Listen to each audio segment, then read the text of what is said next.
Okay, hi everyone. Good evening. Welcome to Mass Effect Andromeda. I'm Professor McCoy. Sorry for the late start, but let's get going.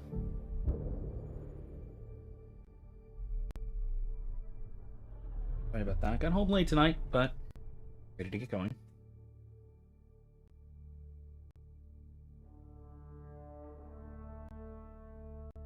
Hello, Dominic. Sorry for the late start. Not too much I could do about it, but yeah, things go. The good news is, again, unless unforeseen disaster strikes, I should be on time on Wednesday for Kingdom Come.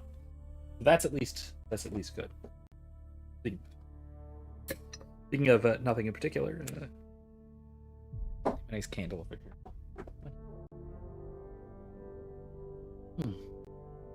Right.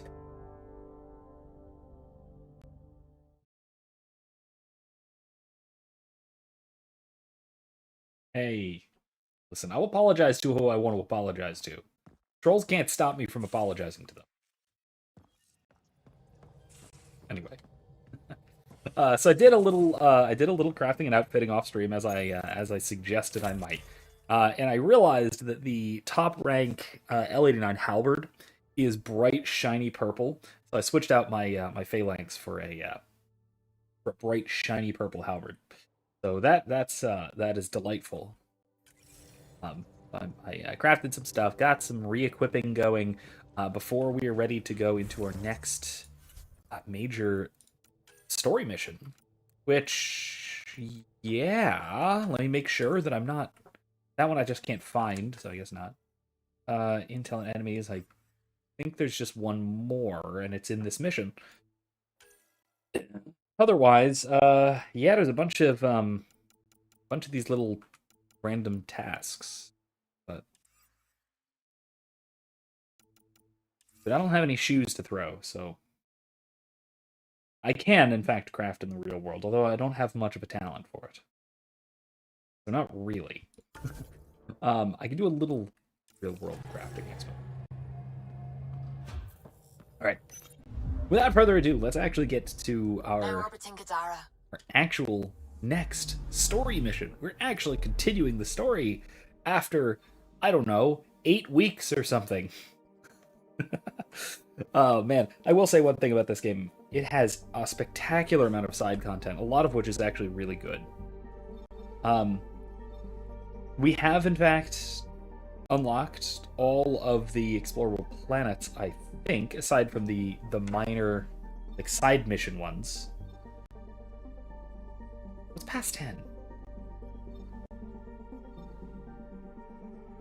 Was past 10 the one where we did PB's mission? That was PB's mission, right? I don't think we can land on that again.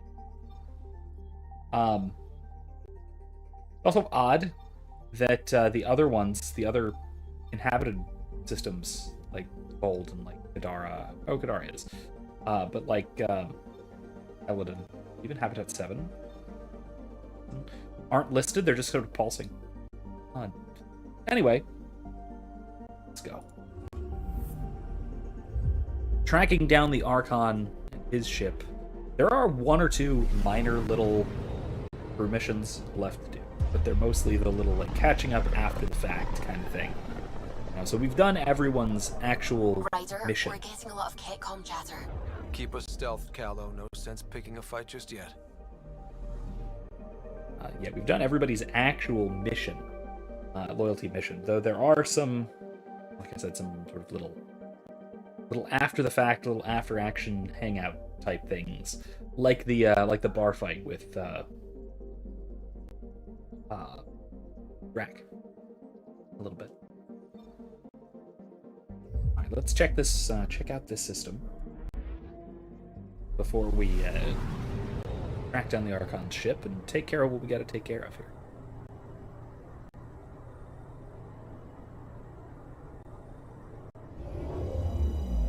I'll say in advance, this is a good mission, well designed, well put together. Which, but I have a couple of minor issues with it. One just illustrates an issue that I have not shut up about. Ingard mining colony buried in the snow.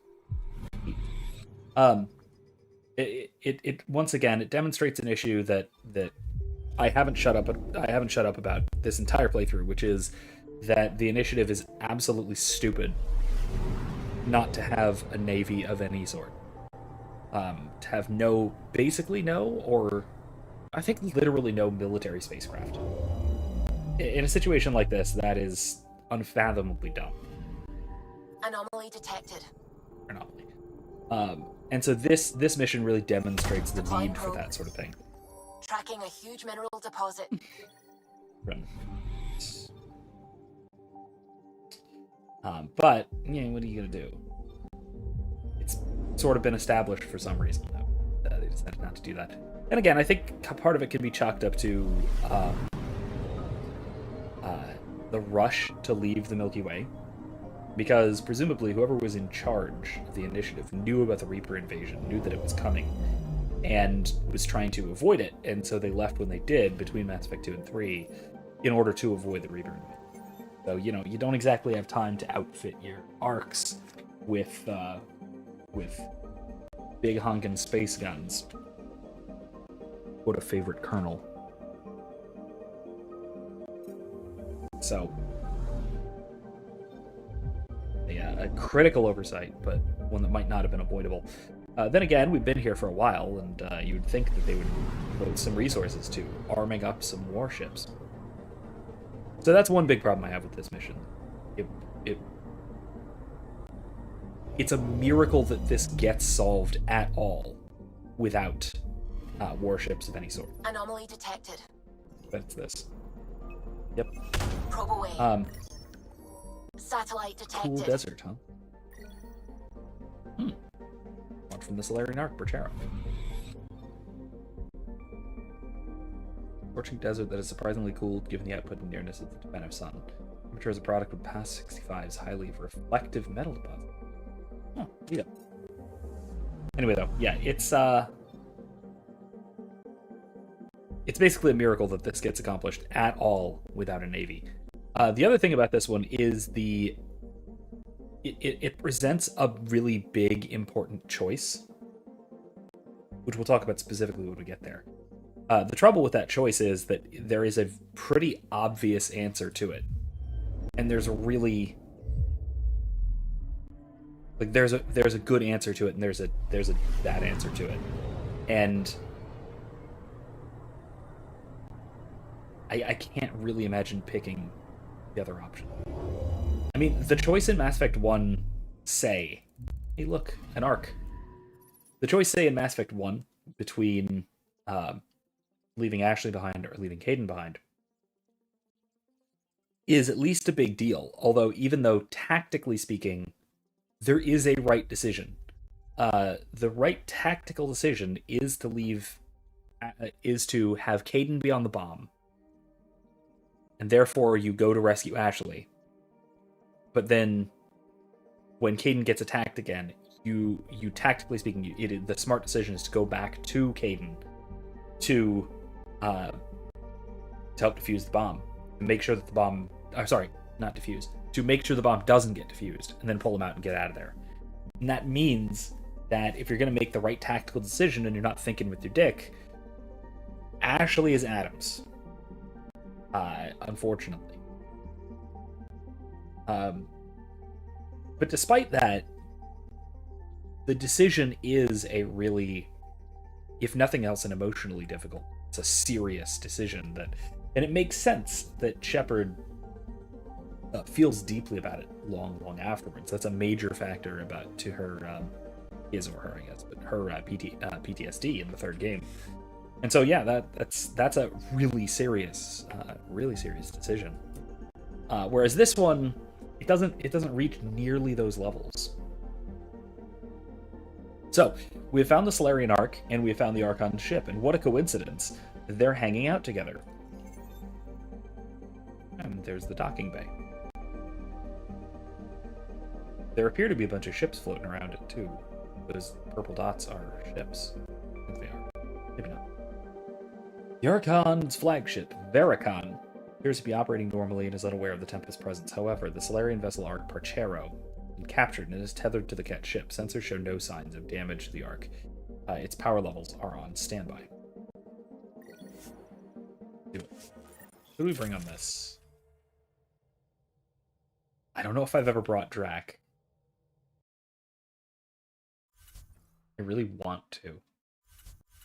Because that greatly affects...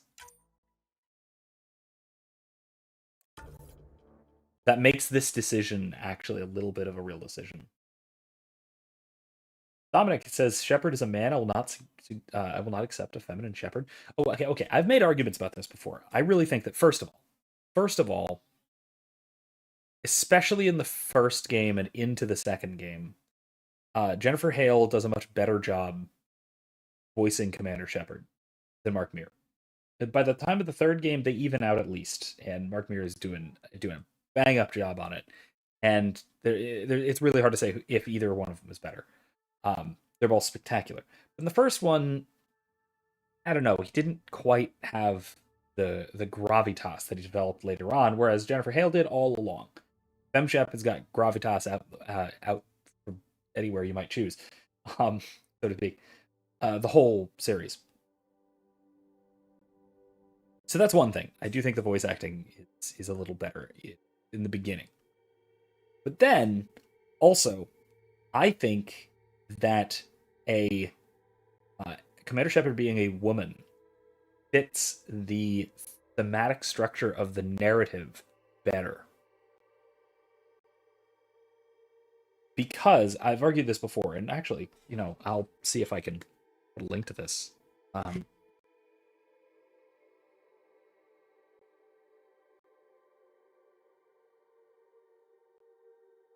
I've argued before, primarily during my Mass Effect Trilogy playthrough, that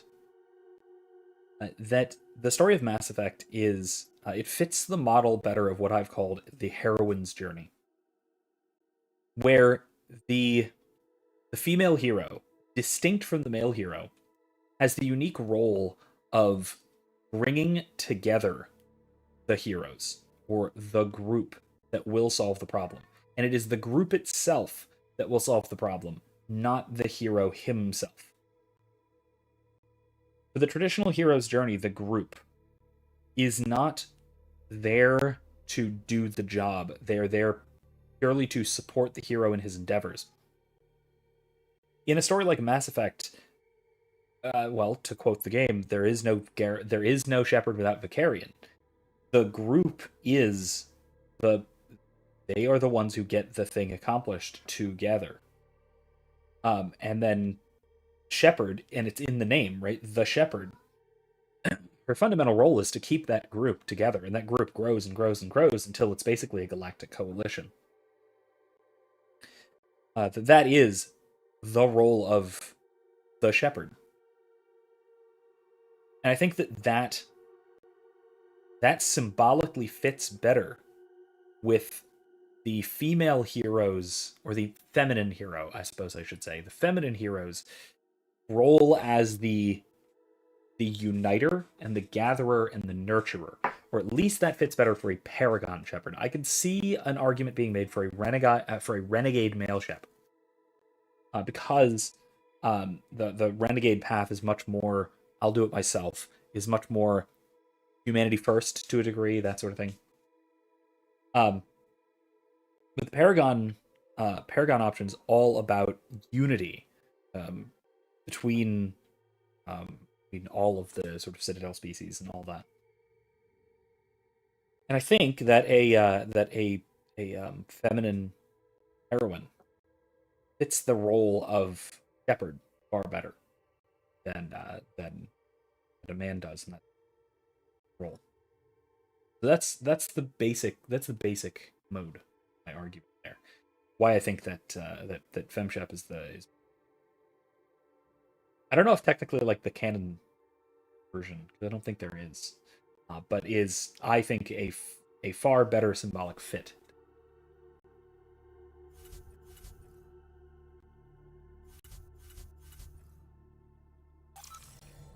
Do this.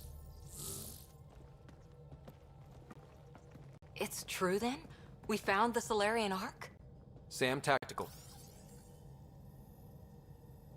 It looks like the Archon captured it. The ships are tethered. What's the plan? I'm working on it. Sam, connect me to the Moshae. On screen. Ryder, it's good to see you again. We've located the Archon's ship. It's more complicated than we thought, so I wanted to make sure we knew what we were looking for.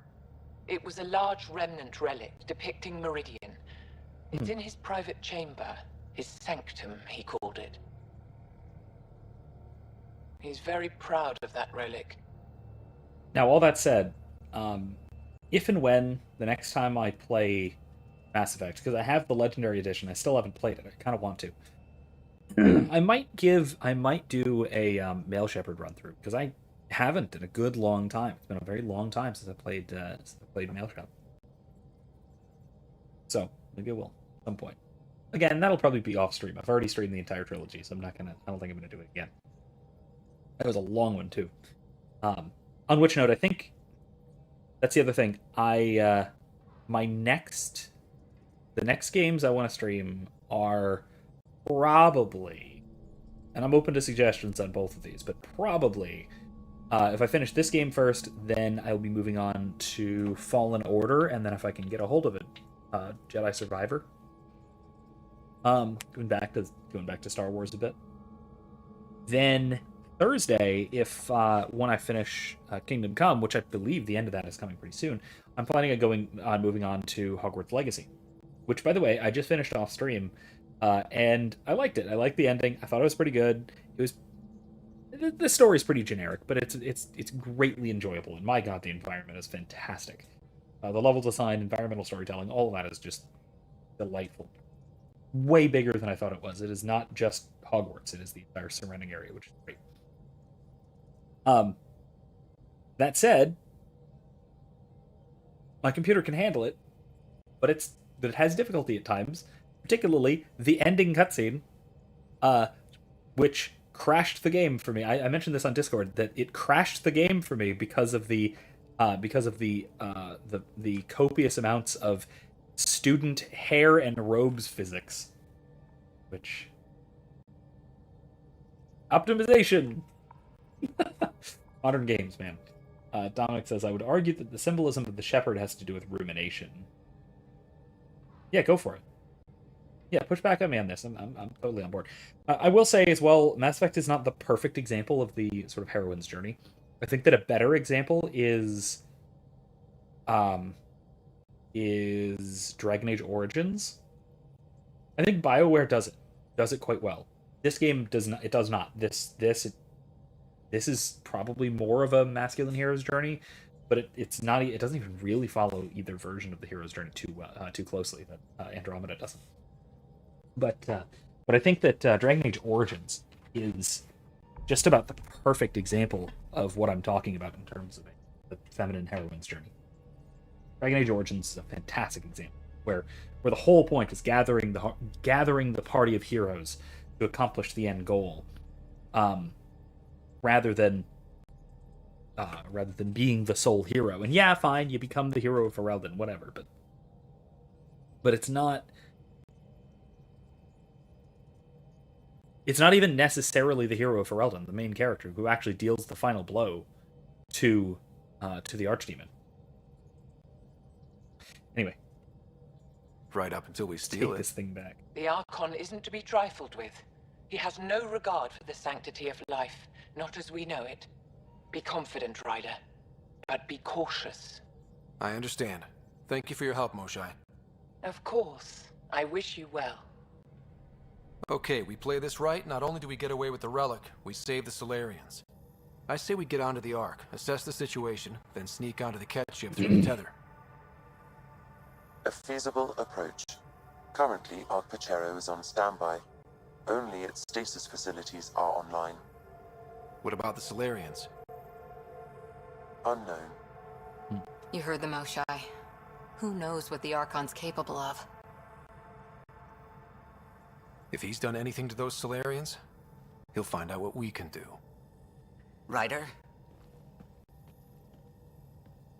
Whatever you need. Those are my people. We'll get them back. Now let's make this one count.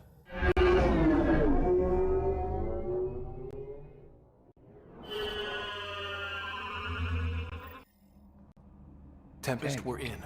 So far, no unusual activity from the Kett ship. Let's hope it stays that way. Pathfinder, if you access a terminal, I can assess the situation. Urgent. Alien vessels have been detected within the system. Effective immediately, all external communications are restricted to avoid revealing Arcturus' position. The unknown celestial phenomenon continues to interrupt long-range scans. Positions of the Nexus, Arc Hyperion, Arc Lusitania, and Arc Mutanus remain unknown. Yeah, go ahead and I'll let you cook.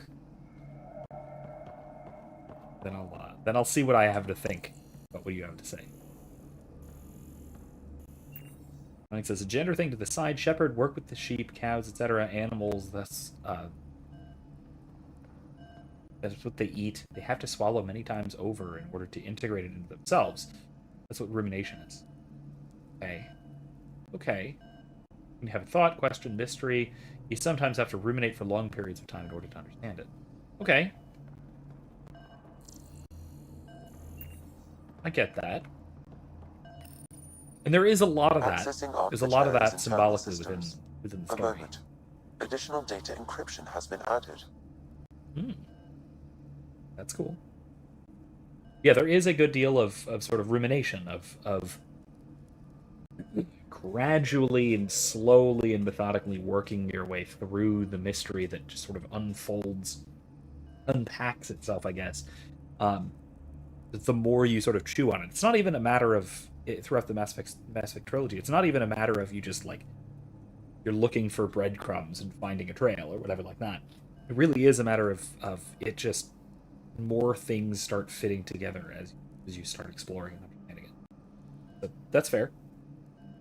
That is a good symbolic connection, I think. When you ruminate, it takes a long time before you can integrate the idea into your life. Okay. I like where you're going with this. That's not regulation. Did the Solarians do that? It appears so. It's a cryptography key associated with their intelligence services. I have unlocked it.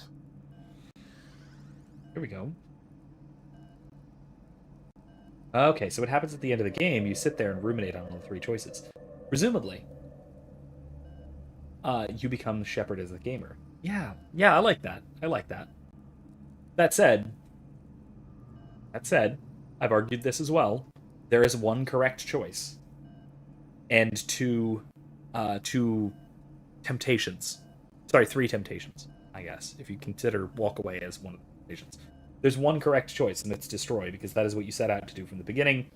That is the only way of ending the threat permanently. And it's also the only one that doesn't fall into one of the major errors of the previous games. Right? All of Mass Effect 1 and the story of Saren is about not trying to control the Reapers.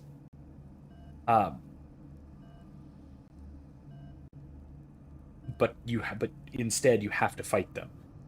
All of Mass Effect 2 is entirely about with the collectors and with Morden's arc and all of Morden telling you about this is about how integration with the Reapers is through synthesis is unnatural, and it's ultimately destructive to those who attempt it.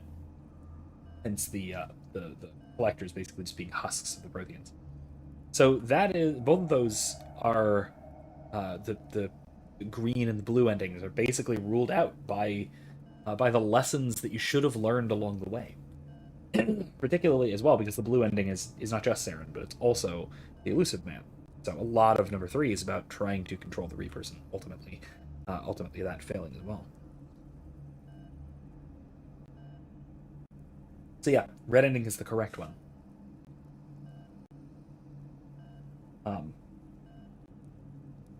I wish they would just frickin' canonize that, but we'll see. Maybe they will. They will.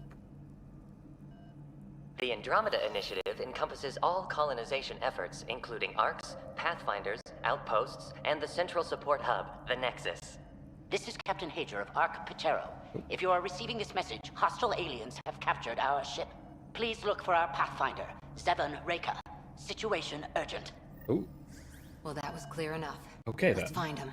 Overriding bulkhead door. Dominic says, I agree, and making the wrong choice is a failure to ruminate. Or a failure to ruminate sufficiently upon the materials that have been given to you. How does the Let's ship put it look, that way. Sam? Some Kett infrastructure has been added, but the ARC systems are operational. Oh, they're just forklifts. So it's flight ready? Yes. Ryder, are you thinking of? Easiest way to save everyone is to take the whole Ark with us. Easy isn't the word I'd use. If the right Solarians are still on board, this might work. No bodies, no signs of a fight. Did the Solarians just surrender? Let's hope their Pathfinder can make sense of it.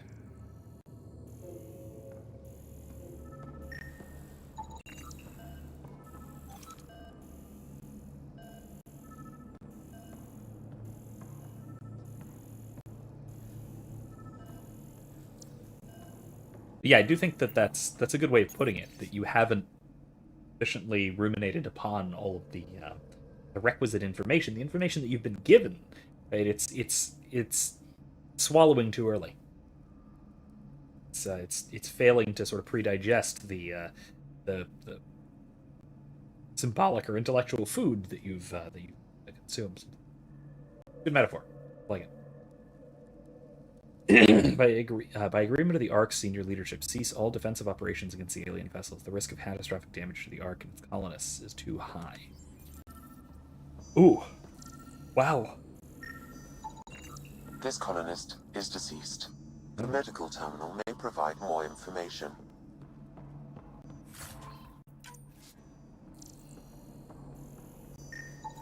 This Solarian shows no vital signs.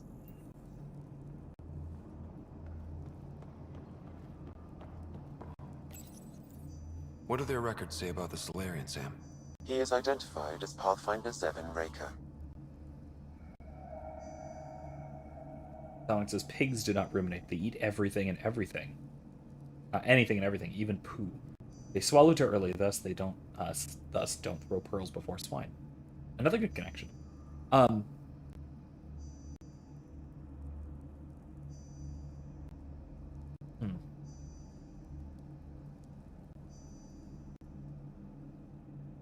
wonder if there's a connection there to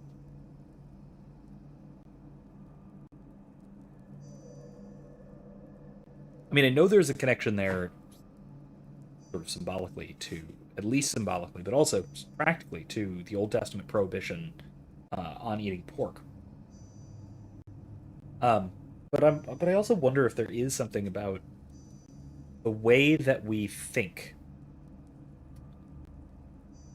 whether we ruminate upon an idea or whether we just swallow it, so to speak, and attempt to internalize it and sort of see what happens.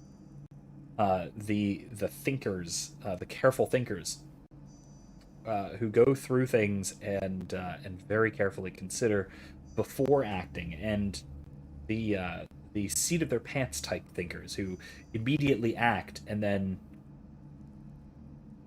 examine in retrospect whether something was a good idea. But I do think that is maybe that even maps onto Paragon versus Renegade, as far as Shepard goes. Stopping and carefully thinking, or jumping off the handle. I mean, it certainly follows the sort of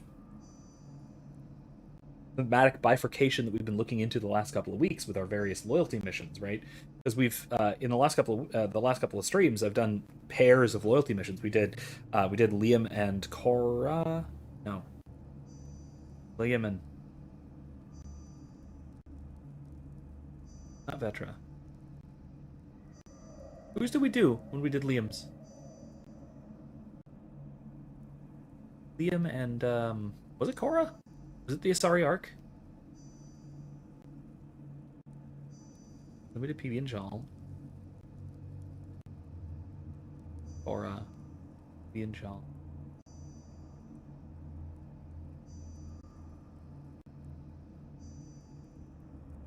Maybe.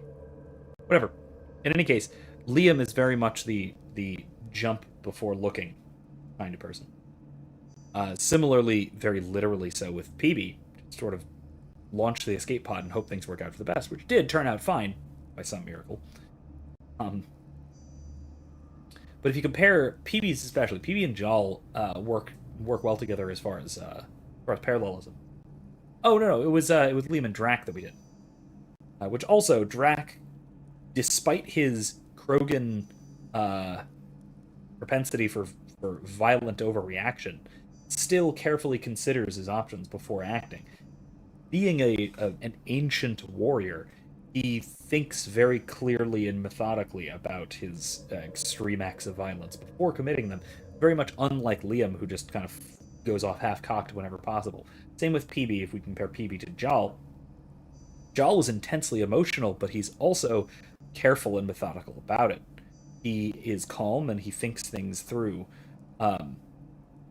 even though he does think things through in an emotional sort of way. Compare that to PB, who just launches herself off in an escape pod. And I almost think that this comparison can be made between a more philosophical mode of analysis and a scientific mode of analysis.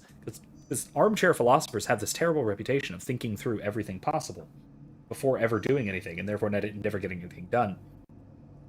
Fair cop. But on the other hand, the scientific method itself is a formalization of the process of going off half-cocked.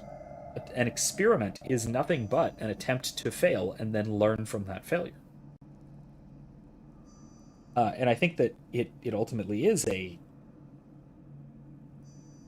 think there is a temptation not to sufficiently ruminate upon ideas or possibilities, and instead to rely upon, say, the testing of hypotheses.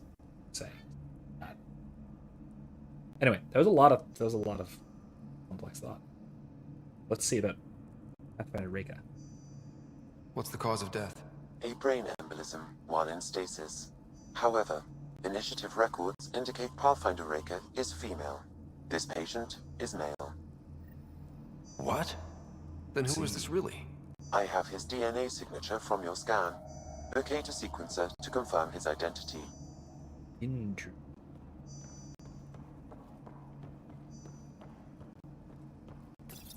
The DNA of the deceased Solarian matches colonist Kett Archon. So they switched them, trying to hide their Pathfinder. Let's check this colonist stasis pod. See if anyone's there. I've marked the pod row. Typical Solarians, all smoke and mirrors. Yeah, let's head back.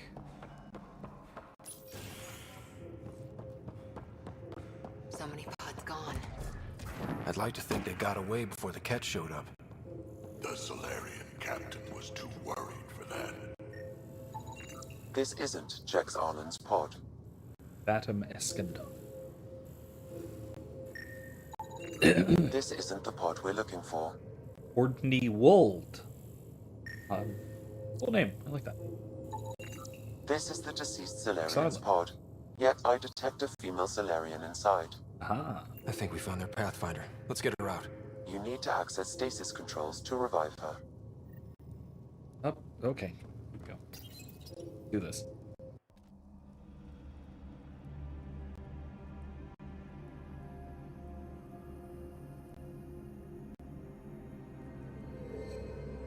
Hey there, take it slow. No need. I'm fine. Solarian stasis recovery is almost immediate. Convenient. Who are you? Scott Ryder, Pathfinder for the Fast. Human Ark. Where's Alec? He didn't make it.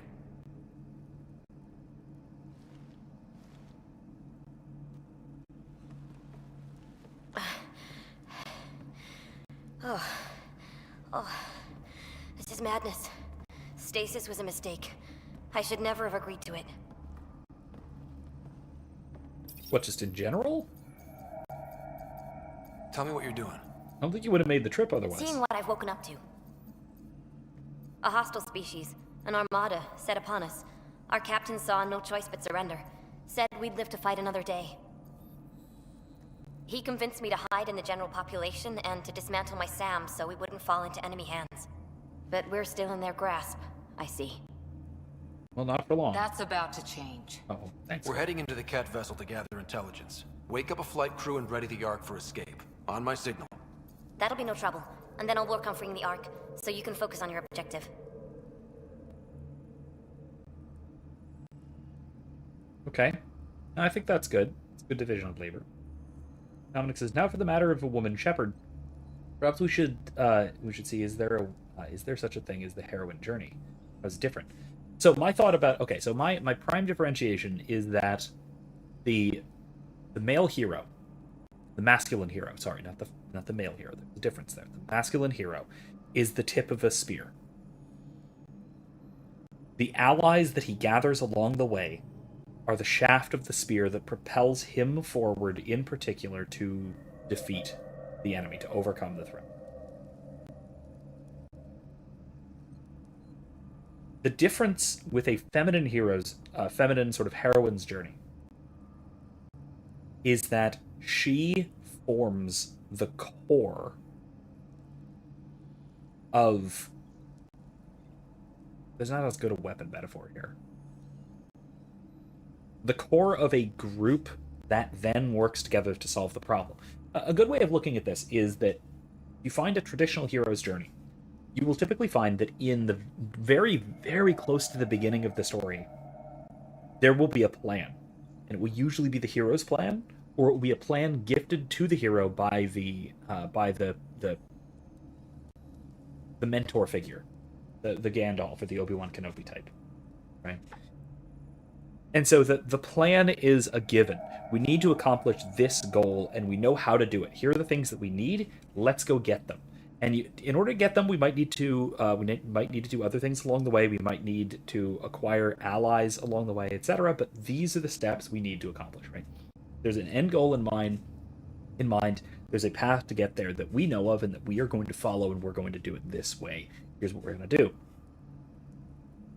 More typical of the feminine heroine's journey is that we know what the goal is. We know what the problem is to be overcome, but we start off rather than, okay, what's our plan? And then we find a plan and then we execute the plan.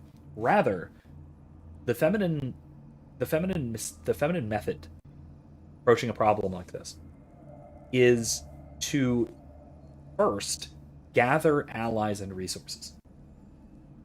And then, once those allies and resources are together, then it should become clear what our options are and how we're going to be capable of overcoming the threat or overcoming the obstacle.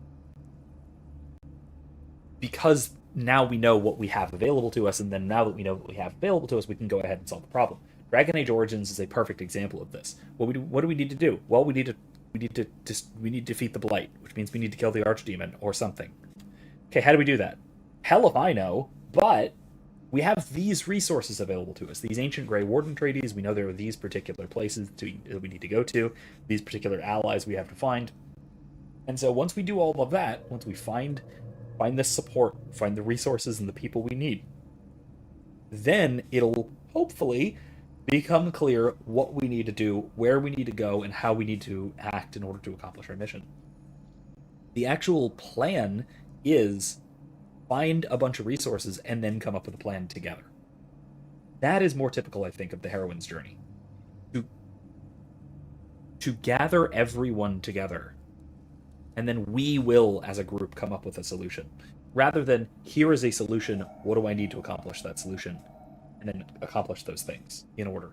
It's a much more circuitous way of solving a problem, but it's one that relies upon unity rather than on a straight path to the goal. Now, it could be a crapshoot. There is a danger of that, but there's also a danger of that in the masculine hero's journey.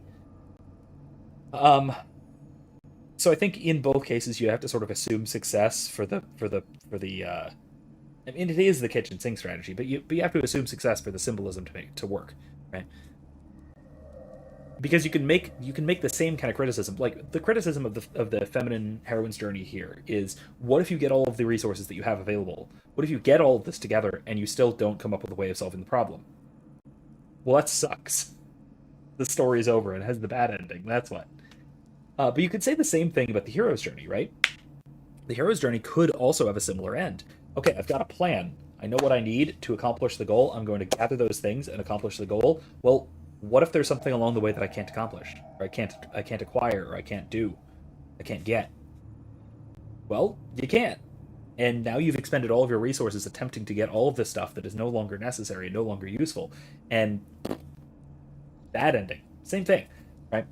But if we assume that either method works out, one is a very straightforward approach to the goal, to solving the problem.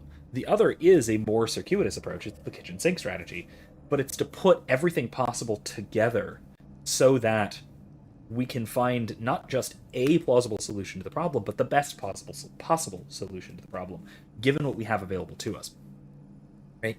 It's the idea of finding out what our resources are and gathering them first before moving on to accomplish the goal. Now, this strategy doesn't jive with me because I'm a masculine man.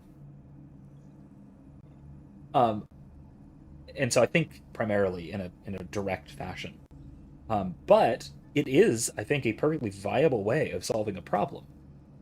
And it even has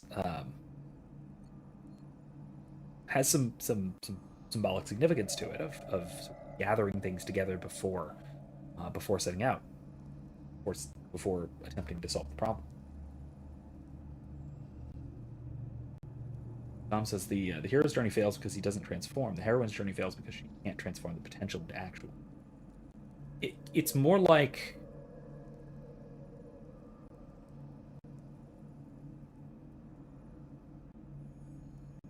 I would almost flip that. I would say that the hero's journey is about actualizing potential. Primarily, it's the potential of the hero himself, but also of what he gathers, what he acquires, right? His people, his resources, his things, his boon, etc. All that stuff. It's a failure to actualize that potential. The heroine's journey, I think, rather fails in, or can fail in, failing to gather the requisite potential.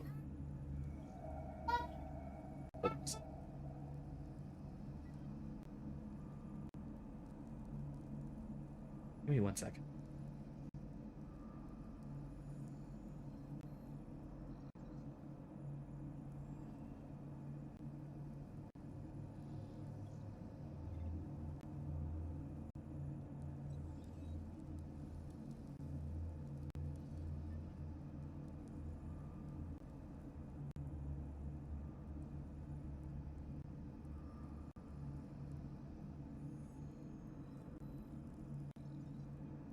Trisha woke up.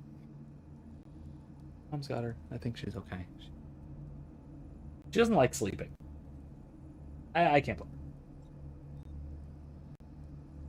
That's what I say. Snow White and Sleeping Beauty take the heroine's journey. Kind of? Yeah, no, everything is fine. One of the kids woke up. She does this. She doesn't like sleeping.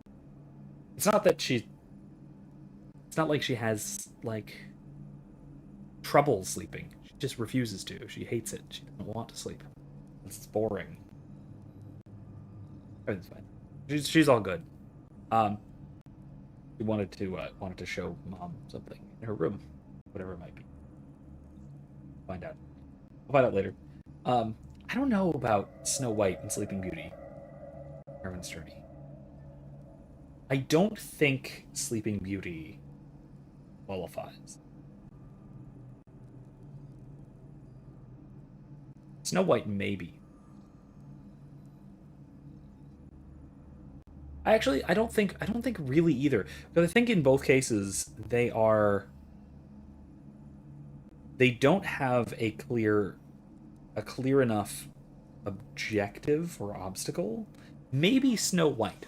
You might say Snow White knows that she has to deal with the Wicked Queen, and so in order to do so, she sort of gathers to herself the seven dwarves, and gets into a position where she might be able to at least,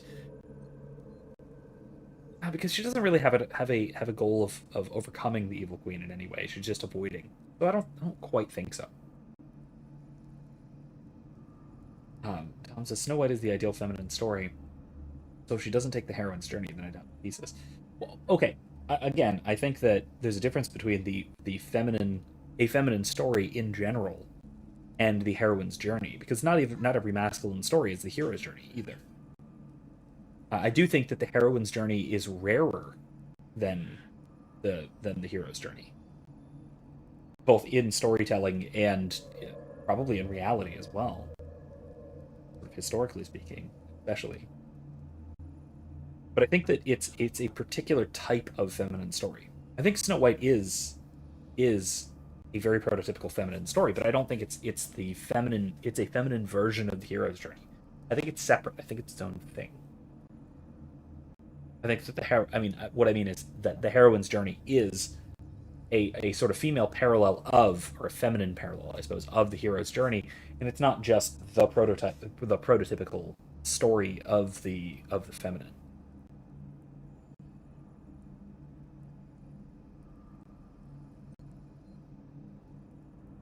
That makes sense.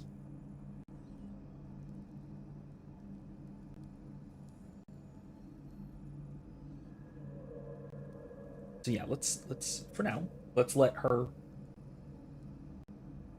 Reika figure out stuff on the ship, then we'll go over. Do what you can, but stay quiet. We don't want to alert the enemy. Yes, of course. I'm keying you into our comms. We'll stay in touch. Hello, Pathfinder Reika. Ah, a Sam in my head again. I'm back in the game. Here we go. We'll be ready, Ryder. I wonder if there's a way to... I forget if they wind up... Going across to the Kett ship now. That was quick. So far, there are no indications they're aware of your presence. Good luck, Pathfinder.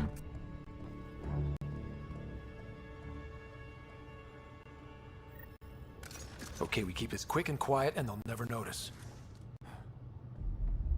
I think they noticed.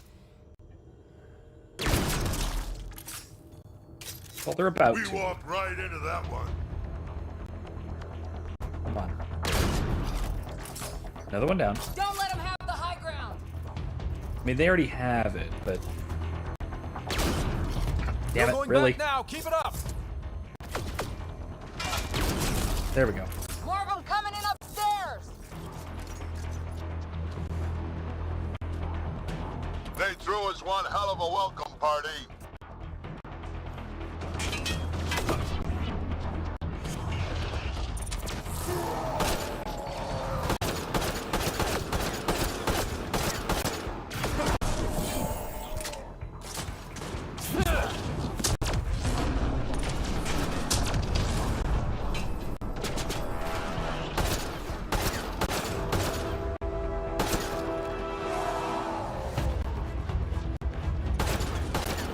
Oh, We're clear.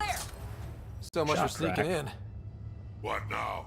If you locate a terminal, I may be able to analyze their systems. yeah, I'm actually really liking this. I'm liking this rifle. I don't think I need it, but just in case. All right.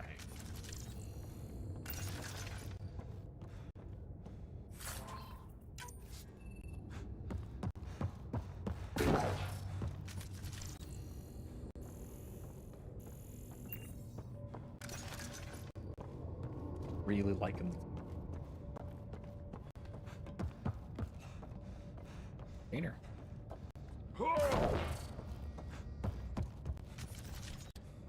That is. All right.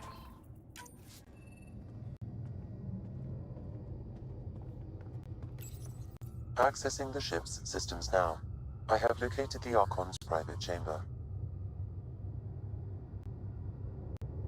What's their security situation look like? An alert was issued, but I have countermanded it. The delay is only temporary. Right, we need to hurry. Is the Archon in his quarters? That information is not accessible. Only the room's location. Right. The Moshai said the relic would be in his chamber. Let's get there. Ryder, I thought you were on the Ark. too many of our people are missing.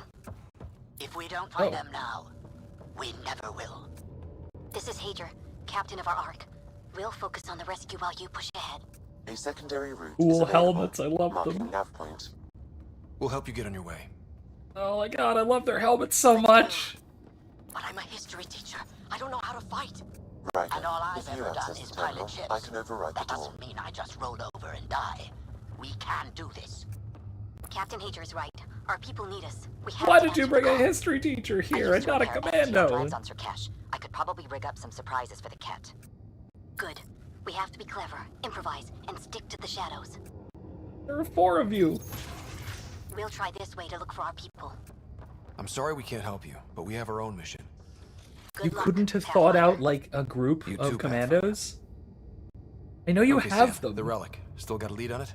Marking the route to the Archon's chamber. You may proceed. Easier said than done. Only 3 of us and a ship full of Kett. Dude. 4 of us. I count double. Huh. Yeah, okay. Solarians have elite commandos. I assume that some of them are here. Why didn't you bring them instead of a history teacher? Armory of some kind. Let's not be here when they put it to use.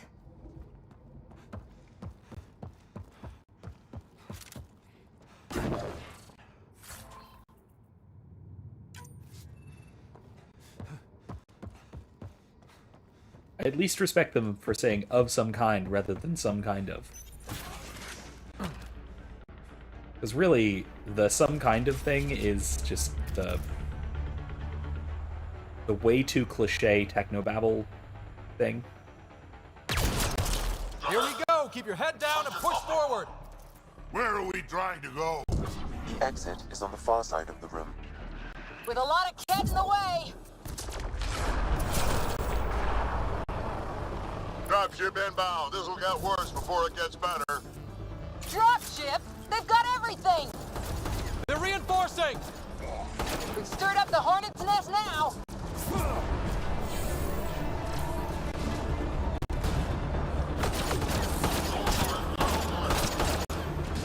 Watch out for those bastards up top.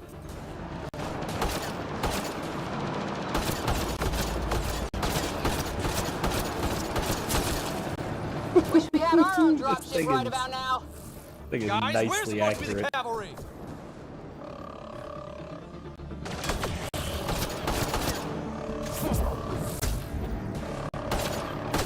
Hey, you. That all you got?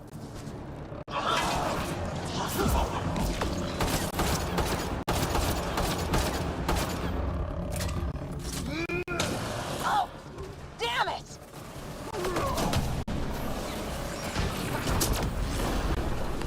Clear! That was the last one! Good. Let's get the hell out of here. Sam! You're still on course to the Archon's chamber. I hope this relic is everything the Moshai said it was.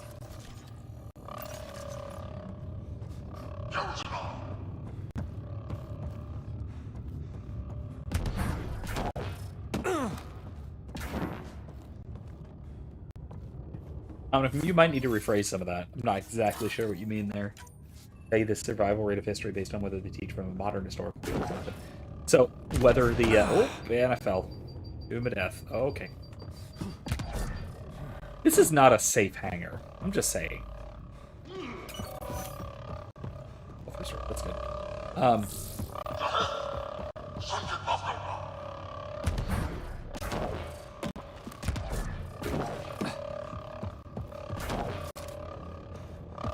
I'm hoping, let me just put it this way, I'm hoping that the sort of modern historical critical method of historiography is not exactly, that we may have moved past that. Ryder, this is By, Pathfinder Rika. I assume those alarms are because of you? By the... Yeah, I had a little altercation. And you? Undetected I mean, so far. roughly Still looking speaking, for by the Break it out. 22nd century, when this, at least when they leave, and then also hoping at least that the Solarians have a superior method of historiography. I have my issues with this sort of Way critical up method. there might get us out of here.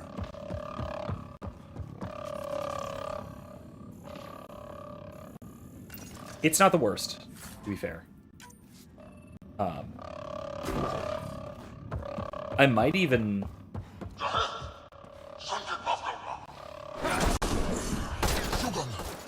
worker here. Not anymore. Can't take any chances. That's the Solarian stasis pod he was looking at. It's empty. It's also empty. Also a senior member of Ark Pachero's leadership. Leadership, huh? It seems the Kett targeted them, perhaps to sow confusion among the colonists. I will say, in terms of like survivability in combat, Still missing a lot of pods. Where are the rest of the I would certainly Solarians? say that the methodology, the historical methodology that would lead to, I think, the Those best look like guns out Confirmed. survivability The offensive in a combat armament situation highly like this capable warfare. would probably be the That's going to be a problem. Your route continues on the far the side. sort of classical method.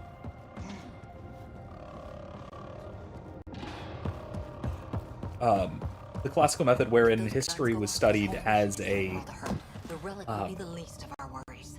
way of understanding lessons from the past, rather than the sort of documentary analysis. Shit, the door just locked. That's not No way, that's an accident. Nope. Look sharp. Ah, come on, I really? see him! It's an ambush! Those tricky bastards, get ready!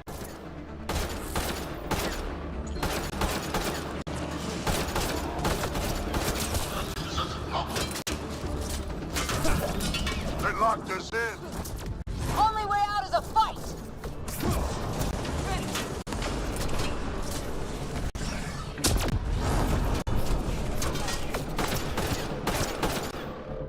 It's a big room! Don't let them get the drop on you!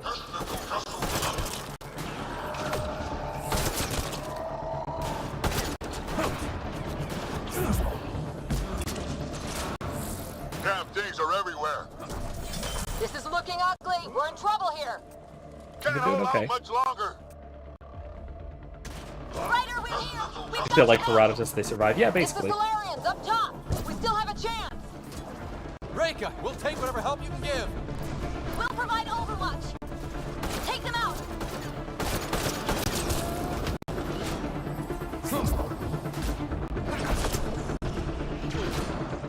Captain Hager, we need suppressing fire near 11 o'clock! I'm on it. Ryder, we need to pull out! We have wounded! Go, we can take it from here. You saved our ass! I think we were okay. But okay.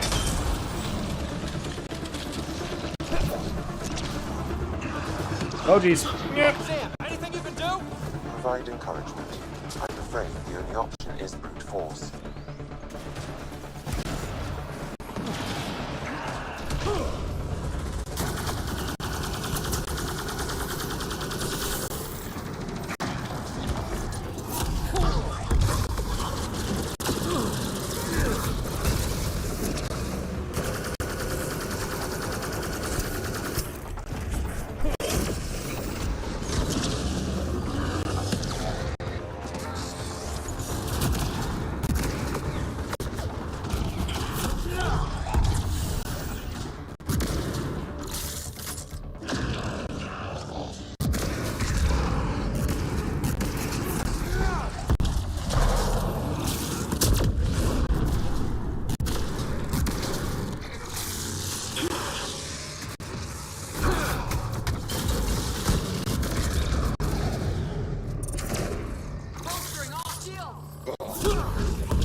There we go. It's over! That was close. If Reika's team hadn't come by, I suppose we all.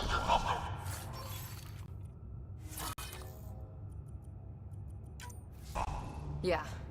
Now how do we get out of They here? teach history the way the medievals do, then based, yeah, absolutely. Chamber. I really... No, definitely not that. I'm definitely... I haven't read nearly as much medieval history. By that I mean history that was written by the medievals. not nearly as much as I would like. Mostly because most of the sort of academic reading that I do is it doesn't fit with a lot of my research. Then again, maybe I should tailor more of my research to read more things I'm interested in, but I don't know. But to some degree, I've read some, and everything that I've read of the medievals' study of history and their writings about history, I've absolutely adored.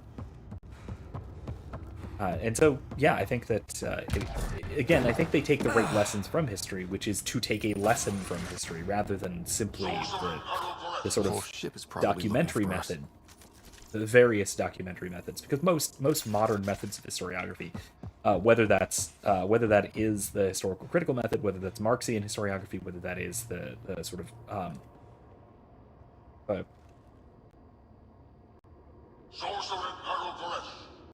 come on, the great man theory. Not Carlyle. Carlyle? Carlylean? I don't know. The great man theory of history, whatever it might be. All of these methodologies are documentary theories of history. I'm sorry. He was brave. The documentary methodology. I don't think that is the right method at all with studying history. I mean, fine, partially, but it's only like that's a small part of what needs to be done when studying history. What am I? Oh, there we go. There it is.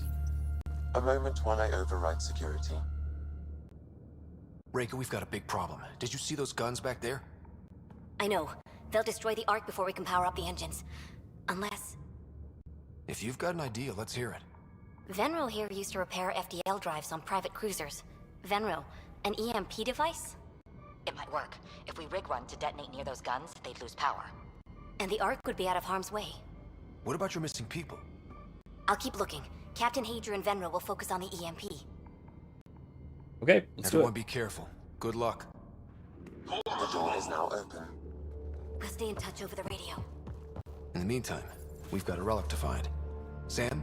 Marking the route to the Archon's chambers. Okay. Why now are it we says, still keeping our voices low? We're sneaking onto an enemy ship. Who already know we're here. Yeah, but they don't know that we're right here. Old habits die hard. Dominic says, speaking of taking lessons from history, Machiavelli does this, but seems to go off the rails. Reading the Prince right now, that's... yeah, I think that's probably a fair assessment. I think that,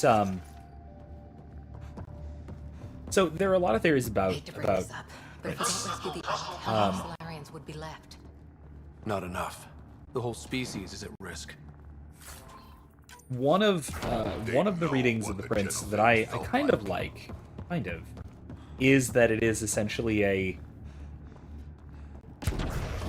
it's almost a satirical. They're doing it again. It's almost a satirical piece. Overriding the door now. Right, that it's basically intended as a criticism of the princes of his day who act like this. And it's basically of the mode of like... The Kett are hardening their security. Try scanning well, the if you're going to be this... The door is voice activated. I can attempt to modulate your vocal cords to approximate Kett intonation. The idea being that if you're going to rule ruthlessly, then you should go all the way for it, and here's how you should do that. Right? Actually go all the way for it. The system is asking for your authorization. How do you wish to respond?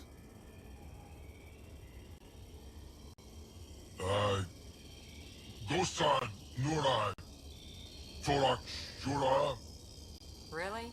Nokra. Access denied. Fine. Intruders have been spotted on the ship. We need to secure this area. Access granted. What? That was creepy, if you ask me. Did it automatically translate or something? And I didn't know about that? Alright, fine, whatever. Where are they?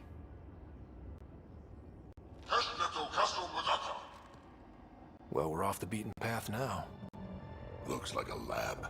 Hate to think what they do around here.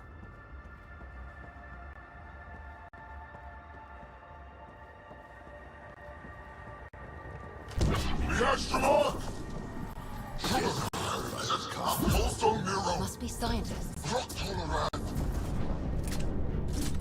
So what are they up to? Nothing good from the looks of this place. They all just ran. I mean, I can't blame them. A bunch of armed goons, a bunch of armed aliens charge into your science lab. They probably run.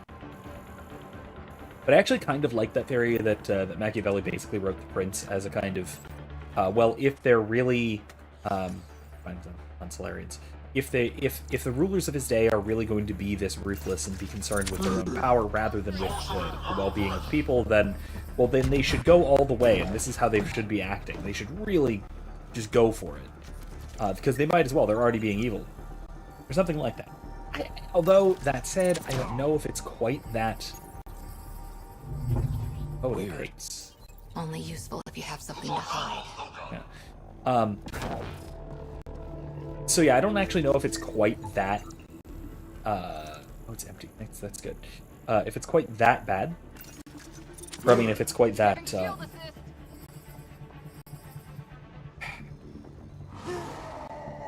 Quite that indirect, I guess I should say. Oh.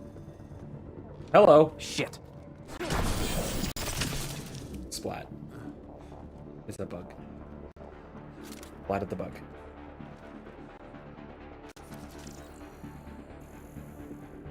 Anyway, so that's one reading. It's one reading that I kind of like, but I'm not sure if it's completely accurate or not.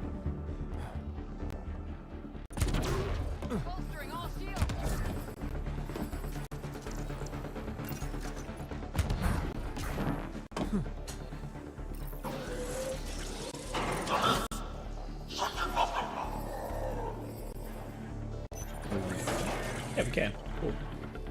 Okay.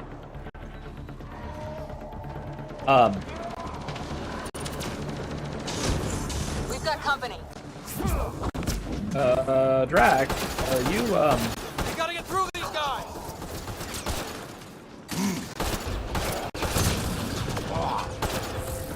They're down. Be easier if the Kett just handed the relic over. We could all save on ammo. Yeah, I am using up some ammo.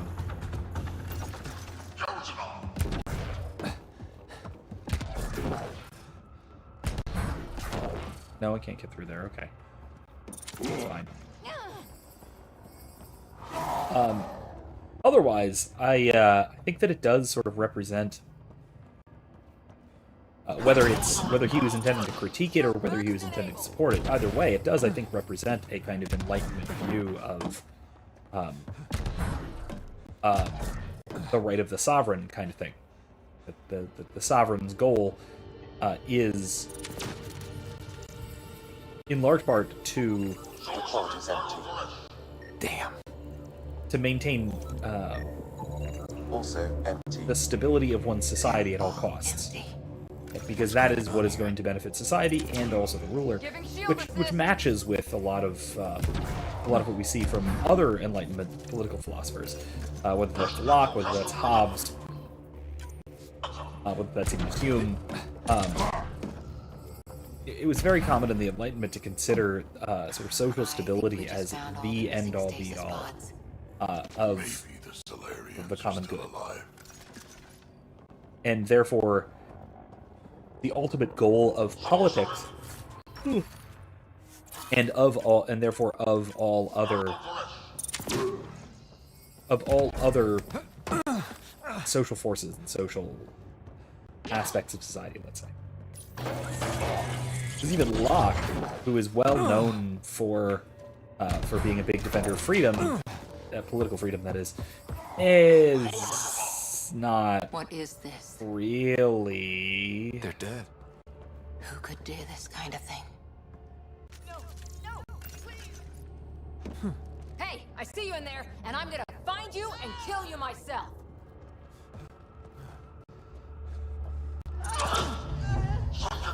Bastard! You can't hide! Can I get through here? Nope, I can't. I've seen enough. We need to find that relic and stop these monsters. So basically vivisection and leaving a lot of dead bodies behind. This Solarian is missing organs. It appears he died after the operation. These poor bastards were alive when it happened. We're animals to them, aren't we? DNA to be harvested. Vivisection. Apparently he listened to sermons by Savonarola. Interesting. I believe that. I mean, if nothing else, they were contemporaries, right? So I'd buy that. It fits from what little I know of Savonarola. It's also out of my time period of expertise, I guess I should say. My expertise really ends in the 13th, 14th centuries. Beyond that, I like to joke, only half joke though, that there's a gap in my historical knowledge. Excuse me. Between roughly 1277 and 1977. Like, I know the condemnations from the Bishop of Paris, which happened in 1277, which condemned various radical neo-Aristotelian propositions that went basically beyond the sort of Thomistic line in the sand, to the point of denying fundamental truths of Christianity. That was in 1277, which is where we get some really fascinating bits of doctrine. And then a bunch of stuff happened for like 700 years. I hear there was some important stuff. And then in 1977, the first Star Wars movie came out, and I started paying attention to history again, roughly speaking. Renaissance is there. Yeah, I agree. But I've pointed this out, and a lot of people don't quite believe me, but if you really want to see what Locke's idea of freedom really is, and the serious limits on his ideas of freedom, read his Letter Concerning Toleration, which is his view of religious freedom in particular. And his idea of religious freedom is that religious freedom is a good thing only insofar as it is as that religion is conducive to secular social stability. He was a secularist in the modern sense. And so basically he relegates religion to the same role as individual cult practices under the Roman Empire in the early imperial period, say the first couple of centuries of the Roman Empire, the sort of Julio-Claudian era, where religion or cults, right, cultic practices, were tolerated and even encouraged by the empire, so long as they served the purpose of Roman unity. And Locke basically just took this and then plopped it down into Europe of the time, and said, well, yeah, this is how religion, this is the role religion should play in society. It should unite the people as part of a common society, and if religion provides for the individual an ulterior loyalty or an ulterior focus for one's loyalty or for one's even ethical judgments, then it should not be tolerated. And so there are a few examples of religious institutions that he said should not be tolerated, and Catholicism was his number one. He said Catholicism should by no monarch ever be tolerated, or by no sovereign, not just no monarch, but no sovereign, no monarch, no parliament, no nothing. Catholicism, according to Locke, should never be tolerated because it introduces into the citizen a dual loyalty, one to the sovereign, the secular sovereign, and one to the church, and that means that you're never going to have an ultimately unified population. Which, hey, guess what? That's the same kind of anti-Catholic rhetoric that we see all the way through most of the 20th century, particularly in the United States. The whole fear that Catholics are going to swear some loyalty to the Pope and take over the country or something. Which, come on now, we've had two nominally Catholic presidents, and they've been a couple of the least Catholic people, the least Catholic politicians ever.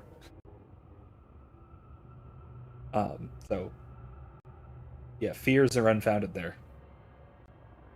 I mean, that said, my cover photo on Facebook is a flagpole with the flag of the Vatican flown above the flag of the state of Florida, flown above the flag of the United States. So, which is a flagpole I'd like to get in my yard, but a very tall flagpole is inconvenient. I'd really like to actually get one of those. All right, current testing population to depleted specimens expire quickly when subjected to examination. Request more live specimens be transferred from captured enemy vessel and orders me.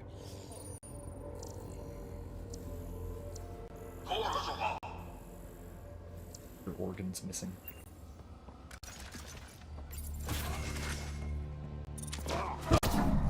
Someone's going to pay for this.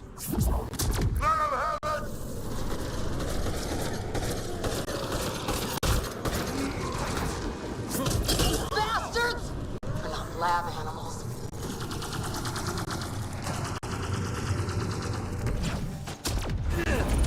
Die already.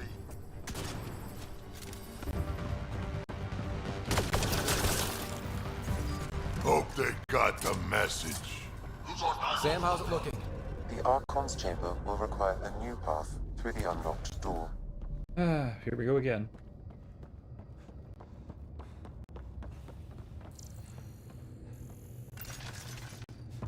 Dominic says, yeah, but I do swear loyalty to the Pope, and if I could, I would establish a Catholic monarchy just like the atheists that established their precious separation of church and state. Right, and I mean, the best of us Catholics are basically the embodiment of this fear that the sort of Masonic secularists and Protestants quaking in their boots have of us. It's just I wish Catholics were as terrifying to the secularists as the secularists are afraid we are. Ryder, caution. Uh-oh. Problem. Some kind of immobilizing field. It's useless to struggle. Some kind of. That again. I've been in this forsaken cluster for decades, surrounded by amoeba. Then you arrive, a human able to do the unthinkable. You even evaded me. Such an unlikely rival. Was almost invigorating to have one. And yet, it's a fitting end. You have no idea what you're messing with. Now I suggest you This is the Archon. The current local leader of the Back Kett. off, asshole. The Kett are this invading alien species found in the Andromeda Galaxy. A first, son. Your testing begins now. I will learn your secrets soon enough. Through the armor into the spine. Report. Await my arrival.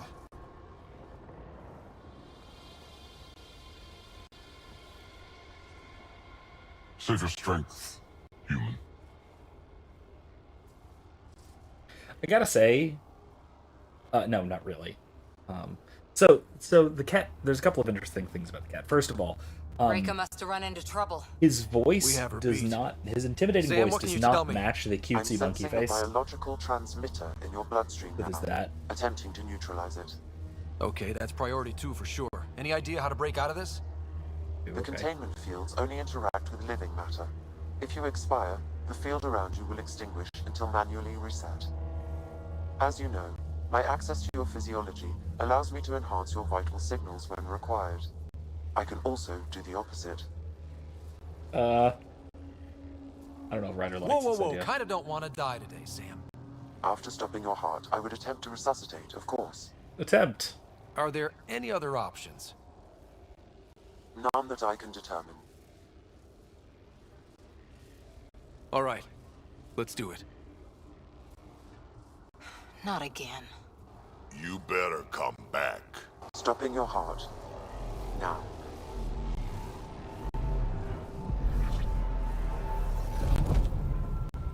It's a really dumb security system, I have to say, but Sam? okay, fair enough. Stimulating the cardiovascular core. 0 activity. Stimulating the cardiovascular core. It would be kind of hilarious if this were where the game ended.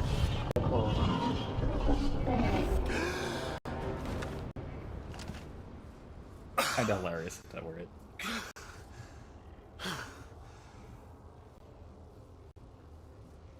That's twice now I've come back from the dead.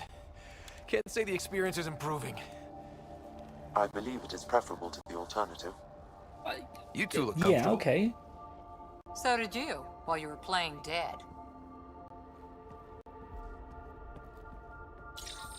So the Kett are, so in addition to the sort of their look, which is a little bit silly, they're effectively a Let's virus. find a way out of this cage, huh? So they take.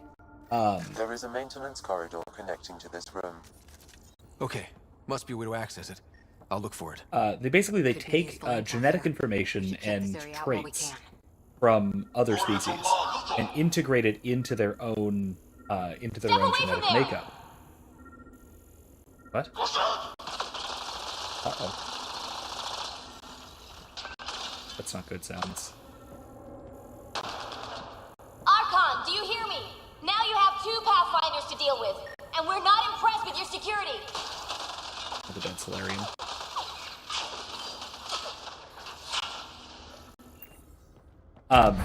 So they take genetic material and information and traits from other species and integrate it into their own. I'll be in touch. But what they also do is they turn, through this sort of genetic manipulation, they turn other species into Kett. So they're effectively a spreading virus that is integrating new traits from new species and spreading the old traits from the sort of collected information to those new species. So they're more or less a species that is a collective a virus. A virus is a very solid analogy to what the hell these things are, which make them, I think, a really theoretically fascinating enemy faction. Execution could be better, but again, execution probably would be, or could be, or will be, or would have been better in a sequel game, because the implication being was that the Archon was kind of a rogue element, that he was overly obsessed with the Remnant, and that now we were probably eventually going to have to deal with an invasion force, like a military invasion force, from their central, from their Senate, their main central government. That would probably take time. This specimen lays claim to a title? Among my people, I'm known as Moshai. Here you are nothing. I am your enemy. You serve a use, that is all. That's why you still live. You will tell me what you know, or you will suffer. I told you! I've never seen the relic before! Pain will remind you. Ah! Ugh. A final time. How does Meridian work? I don't know. Then the specimen will learn true agony.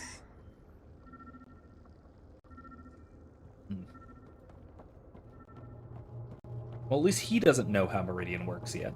That's good news. Where are you from? A different galaxy. We call it the Milky Way. Why did you come here? We're settlers. Just looking for a place to live. Speak the truth.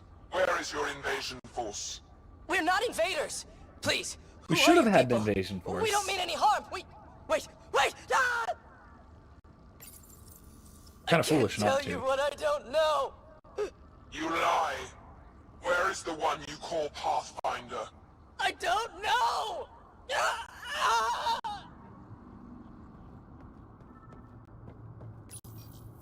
Curious.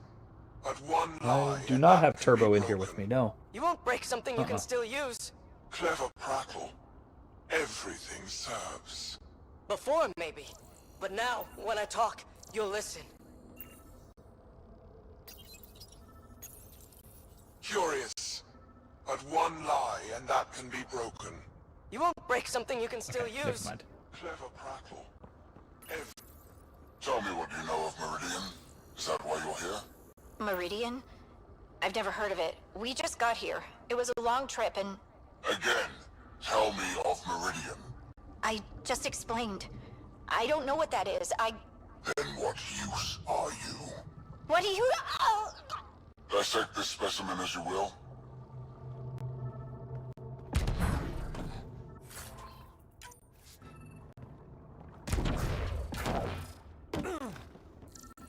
A pot. Recently holding a Solarian captive in the big tank of goo.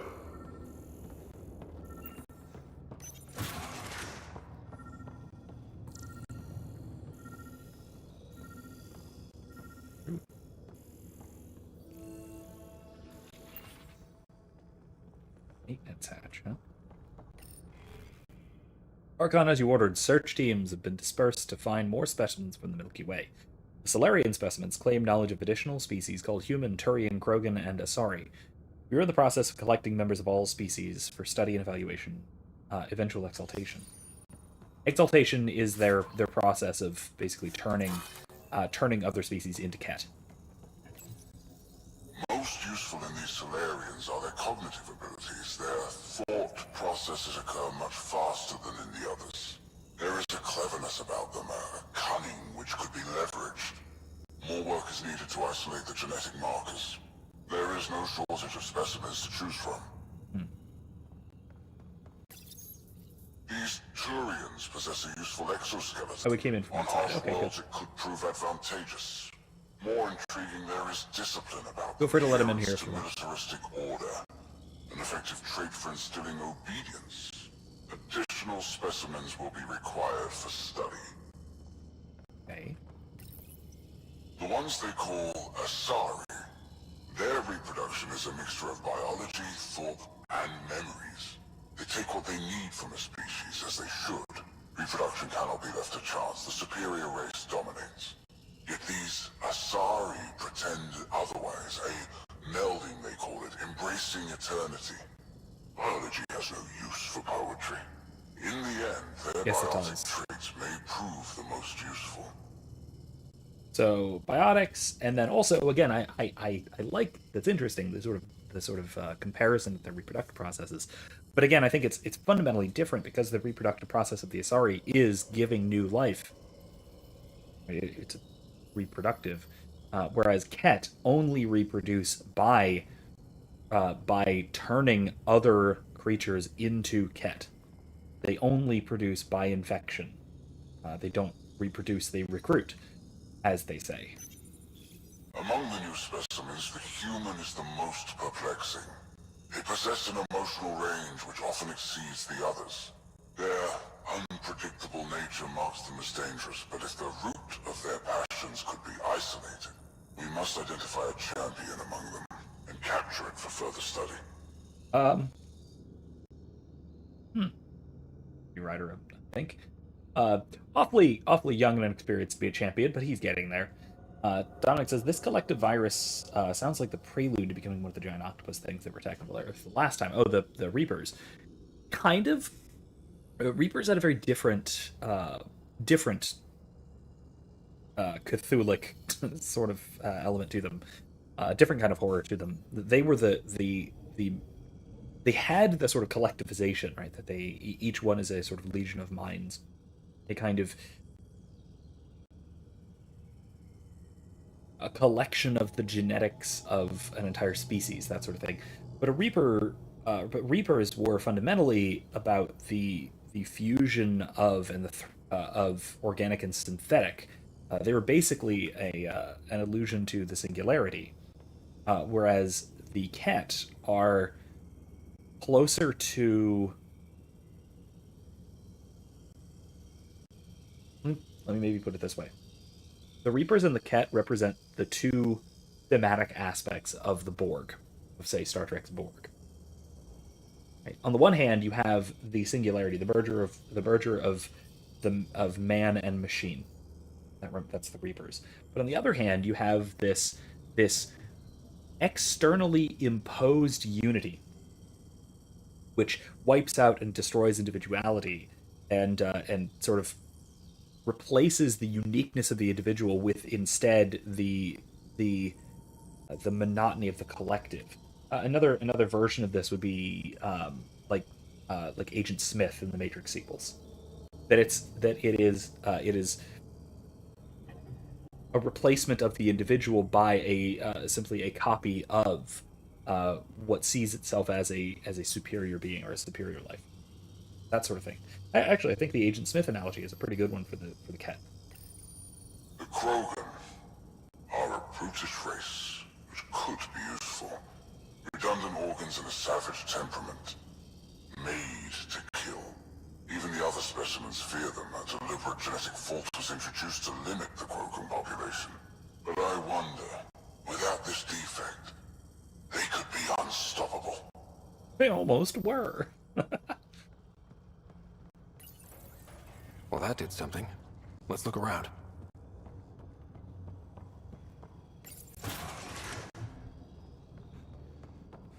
Need to still go over the other way, right?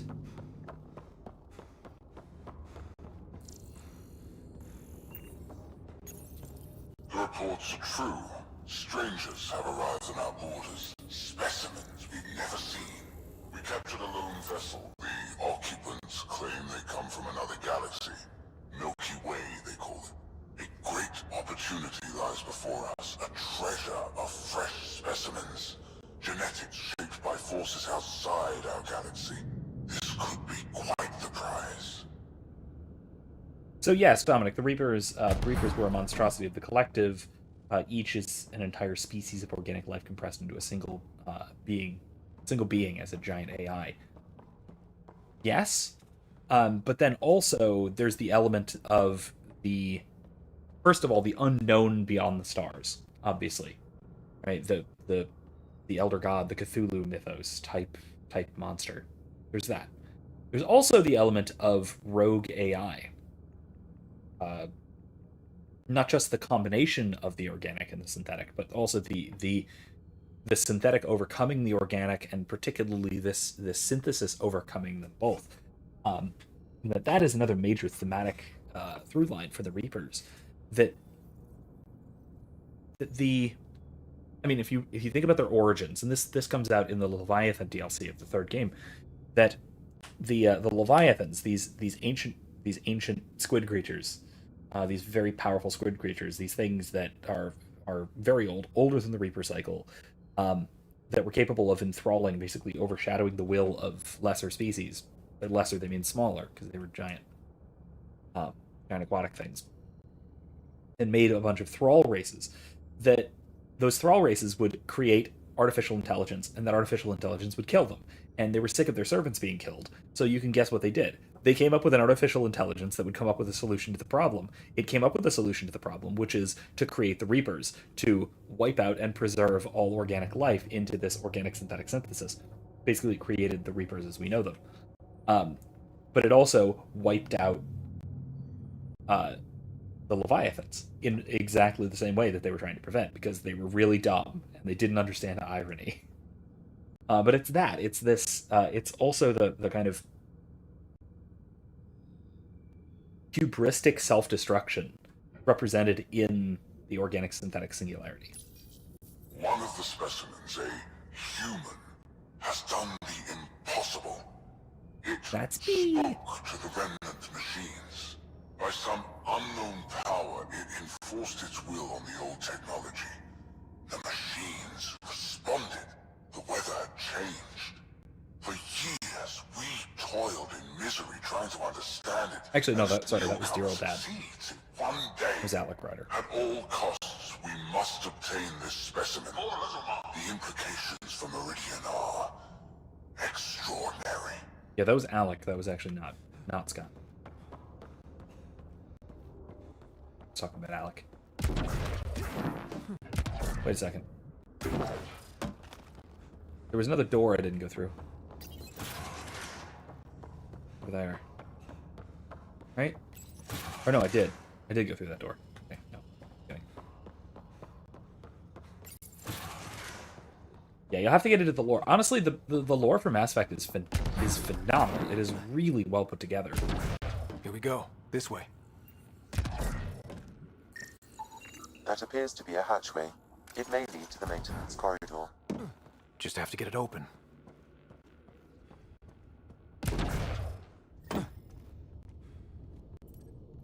This'll be fun. You hear that? Yeah.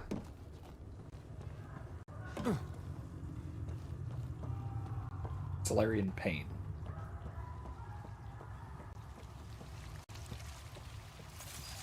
Trash.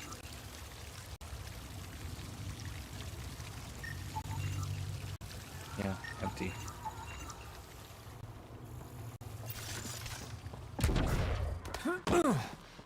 Part of me was hoping this kind of evil only... existed in the Milky Way. Guess I was naive. One thing I know for sure, evil bleeds. Let's make sure it hurts, too. I love that.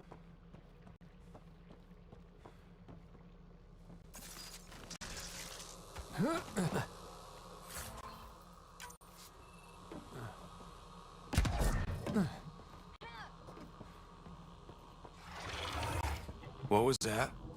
I don't think we're alone.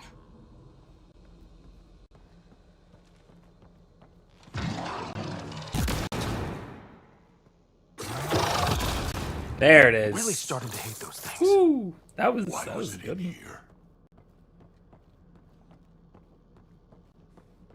A little bit of a jump scare. That was pretty good. What happened to him? Dead Solarian must have escaped into these ducts, and then... They sent that animal in here to find him. Poor guy.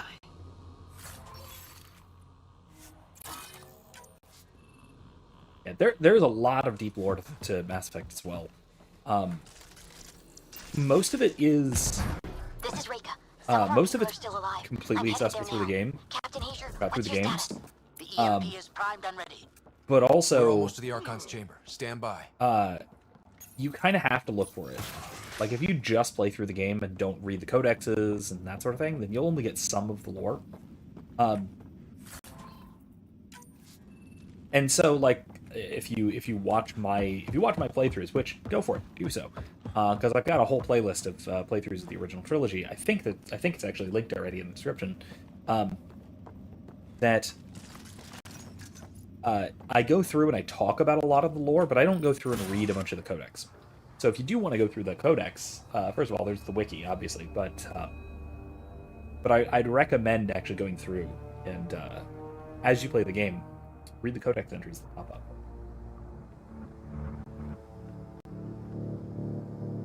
Because that's where a lot of the lore comes from. A lot of it is really good sort of environmental storytelling, and it's sort of integrated into this narrative of the game.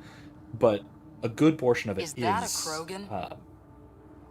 Not anymore, it isn't. Must be one of my missing scouts. I can't tell which one. The DNA is Krogan, but drastically altered. It's clear the Kett are closing in on successfully exalting the species. I'm beginning to hate these guys. Beginning? Get in line. It's...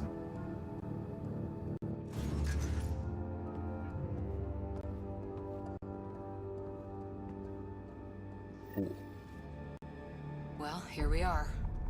Captain Hager, this is Ryder. We've reached the Archon's sanctum. Give the word and we'll set off the EMP. Should disable the guns. Got it. This is an art museum and a boss chamber. Relic. Map of Meridian. Why does he care so much about the remnant? Object unknown. Remnant origin confirmed, though it's not the relic we're searching Object for. unknown.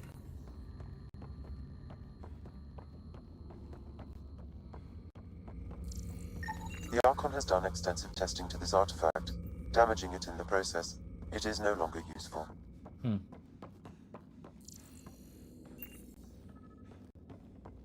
There's the Solarian Ark. This is... It's going to be one hell of a getaway.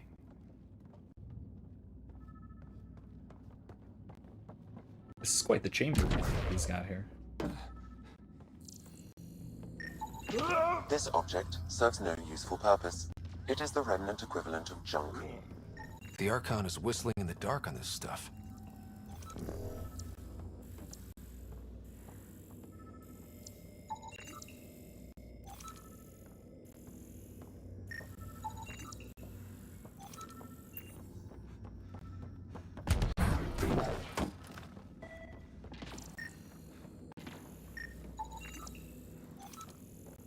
That doodad.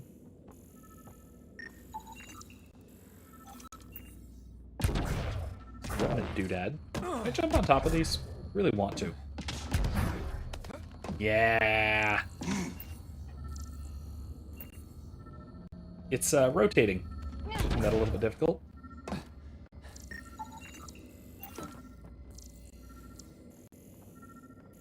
I bet this is it. The thing with the cool symbol.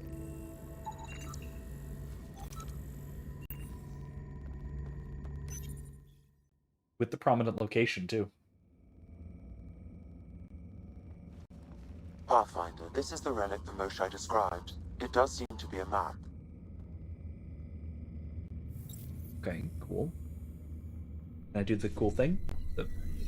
Yeah, there it is. The thing. I did the thing. I'll overlay the chart we uncovered in the vault on Eos.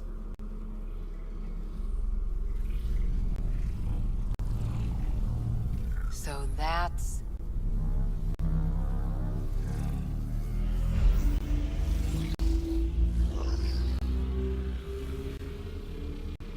Meridian. Maybe. It's Meridian. Dominic says, Archon cares about the remnant, aka the remainder left over, the potential. Gathering potential in hopes of preventing Archons living out the feminine journey. Yeah, you could say that. You could say that. There's more to Meridian than you know. Changing the weather is a fraction of its power, and I will not allow you to defile it. He is, I think, a good, especially thinking in those terms, is I think a good sort of anti-type to the feminine heroine. Almost an Oedipal mother sort of figure. Right. The Oedipal mother is the one that gathers and holds everyone so tightly that they're consumed. Right. And so I think that the Kett in general and the Archon in particular are that sort of a figure. So I do think that, yeah, I think that it is a sort of feminine aspect of almost natural villainy.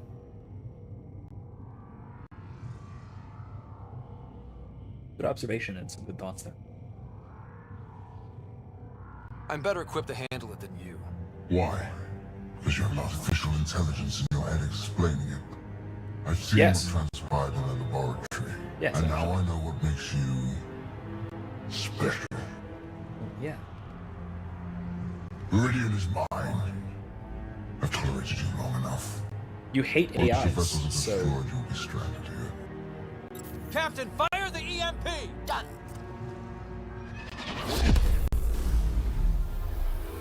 ooh.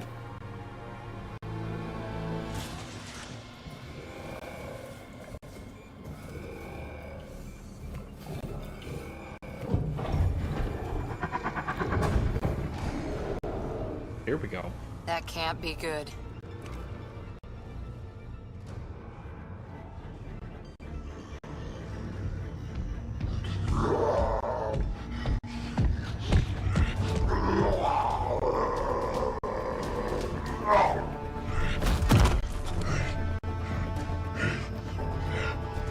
Ah, shit. Rack, anything you can do? Rogan, stand down! I don't think he understands! Rogan, listen to me! Forget it, it's not working! Damn!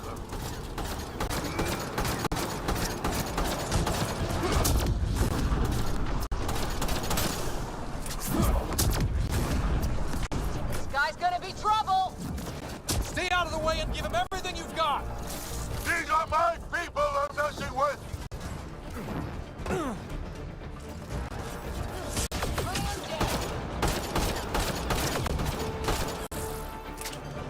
Ryder, this is Captain Hager. He detonated the EMP. Yeah, we know! Raker is still trying to free the captives. I wish you luck, but I can't talk right now! You sound busy. Oh god, it's recovering.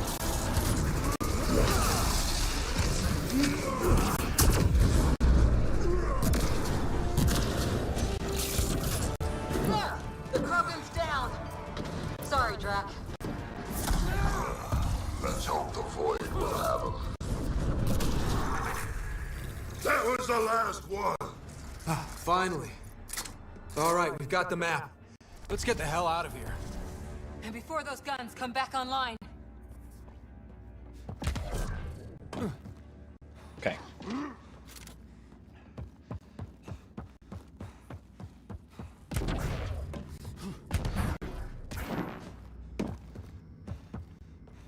Pathfinder, there is little time to... Yep, need to leave the ship. Let's leave the ship. And yet... Pathfinder, a moment. I'm picking up Krogan life signs on board the ship. Several captives are being held not far from your location.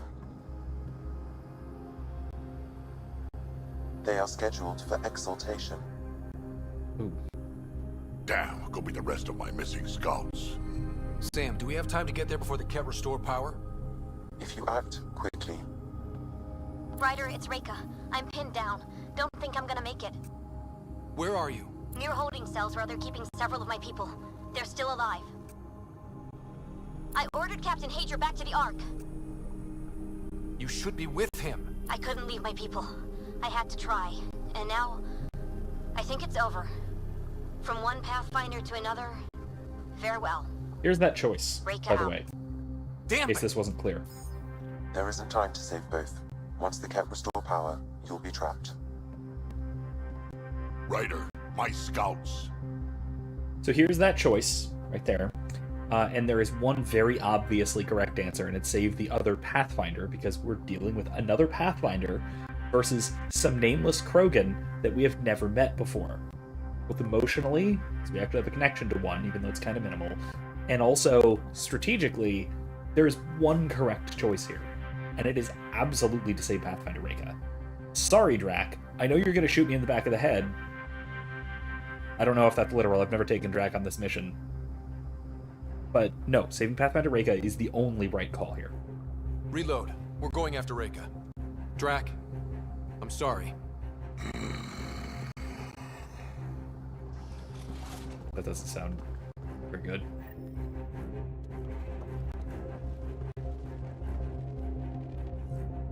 Pathfinder, you came. Yeah. Reika, we couldn't just leave you here. Thank you. My people are at the end of the tunnel. It's Kett the whole way. Then we push ahead and don't stop for anything. Let's take care of this, shall we? Krogan. Drac? Don't worry, I'll shoot. You can try. Shooting. I don't think it's gonna Let's work. go.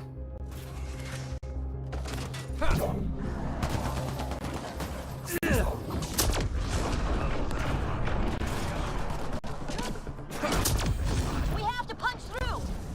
Long way between here and there. It's that or die!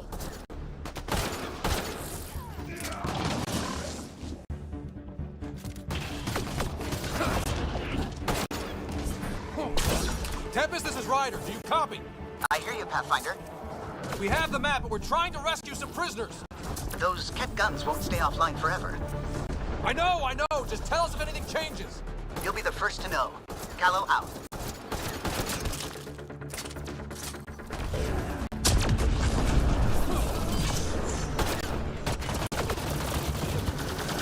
Go! Go!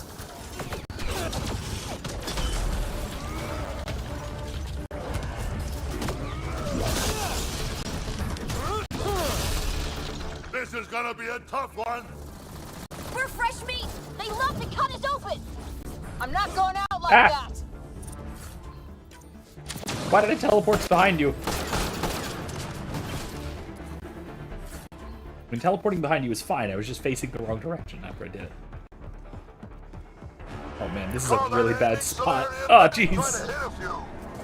I'm too busy protecting your flank!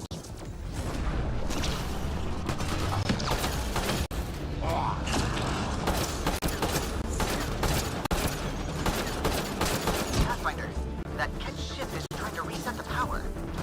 Oh, crap. They'll have the guns back in no time. Copy that. You hear that, everyone? Shooting as fast as I can.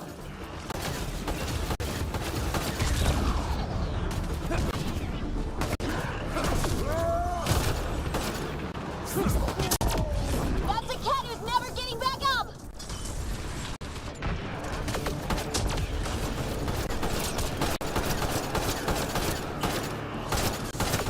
Oh!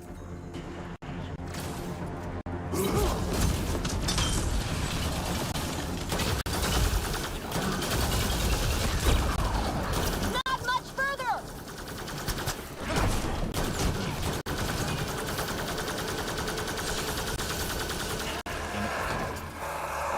We did it! That was Oh, the there we go. last of them! Taken care of.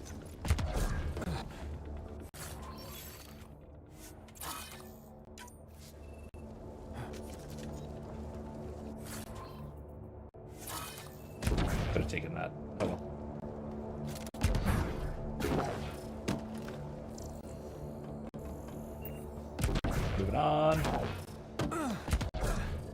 Let's get them out of there.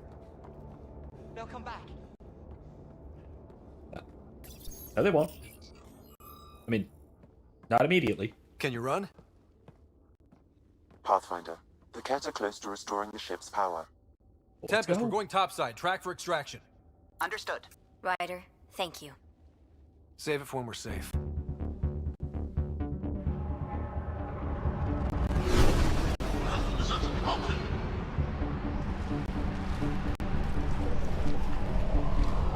Are we in atmosphere?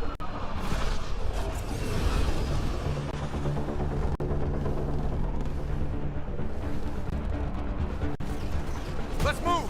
Move!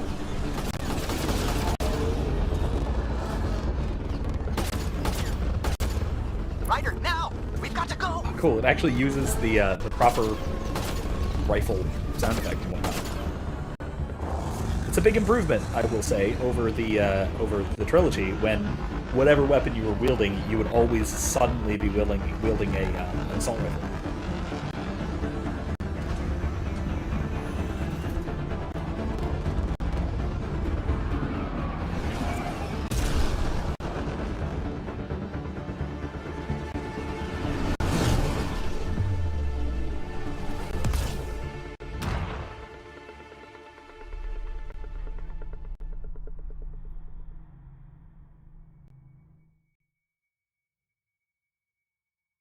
A team will escort the Ark back to the Nexus.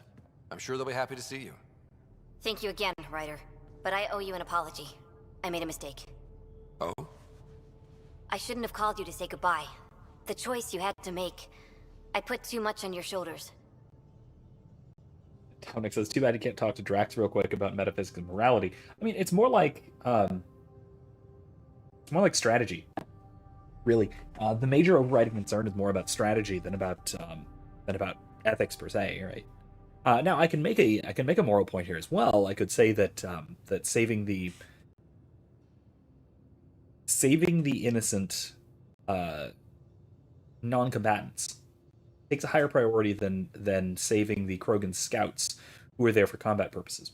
They're basically allied soldiers versus saving allied civilians, and you should prioritize civilians over soldiers when making decisions like this. That's a moral point, so fair enough. But from a strategic standpoint, the life of a Pathfinder is very significant in a situation like this. Like, when Ryder showed up, when the human Pathfinder actually finally showed up to the Nexus, things immediately turned around for the initiative. The Andromeda initiative was screwed without a Pathfinder, but now with the only one of the surviving original 4 Pathfinders, I think that is the hope that gives is worth the Krogan sacrifice, particularly because they knew that they were going into a very dangerous situation and might wind up sacrificing. I think that this is the right decision, strategically, ethically, in basically every way. This was the right decision. Also, even narratively, right, in terms of just emotional impact, we've made a sort of, brief as it was, we've made something like an emotional connection with Pathfinder Reka, whereas these are nameless, faceless Krogan scouts that we didn't find out about until this literally just happened.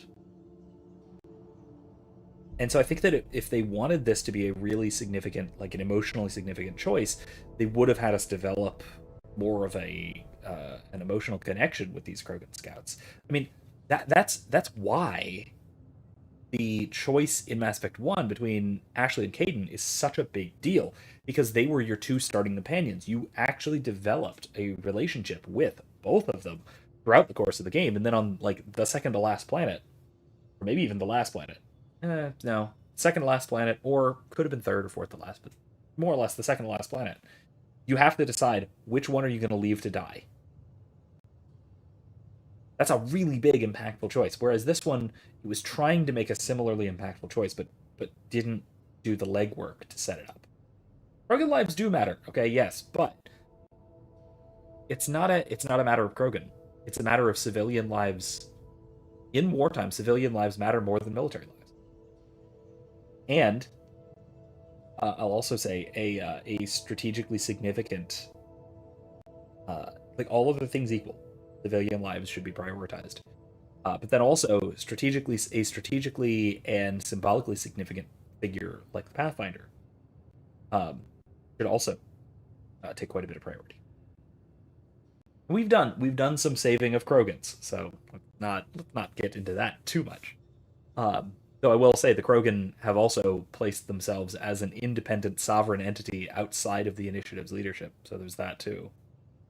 They're allies. They're not even fellows. What would be the term? You know what I mean? Presumably, you know what I mean.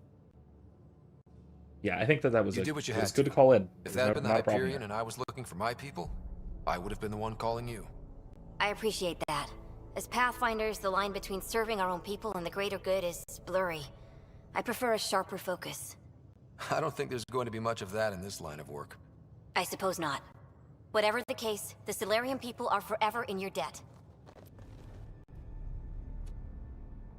Earn this. Ooh, okay. We will. Drac. Wasn't enough to save the whole Ark. I had to grab a few more Solarians on the way out. Drac, it's... complicated, except it's not. Leaving my scouts behind was worse than killing them outright. You're not the one who has to explain it to the rest of the clan. It was a difficult choice, Ryder, but you won an important victory. The Archon has been dealt a blow. Your father would be proud. Yeah, I mean that is a good point. We definitely left them to a fate worse than death. Yeah, that's its own problem. Worth considering. Although we would have left the Solarians to being horribly tortured to death. That too. It's been tough, trying to fill his shoes. I hope I'm finally starting to earn it. Though slapping the Archon in the face like this will only make him more dangerous. Or perhaps reckless. Yeah, probably. Your father liked putting others off balance. He said the worthy would rise above it and learn to face adversity ably. And the unworthy? Would crumble. I'll leave you to your thoughts. Nice having this connection.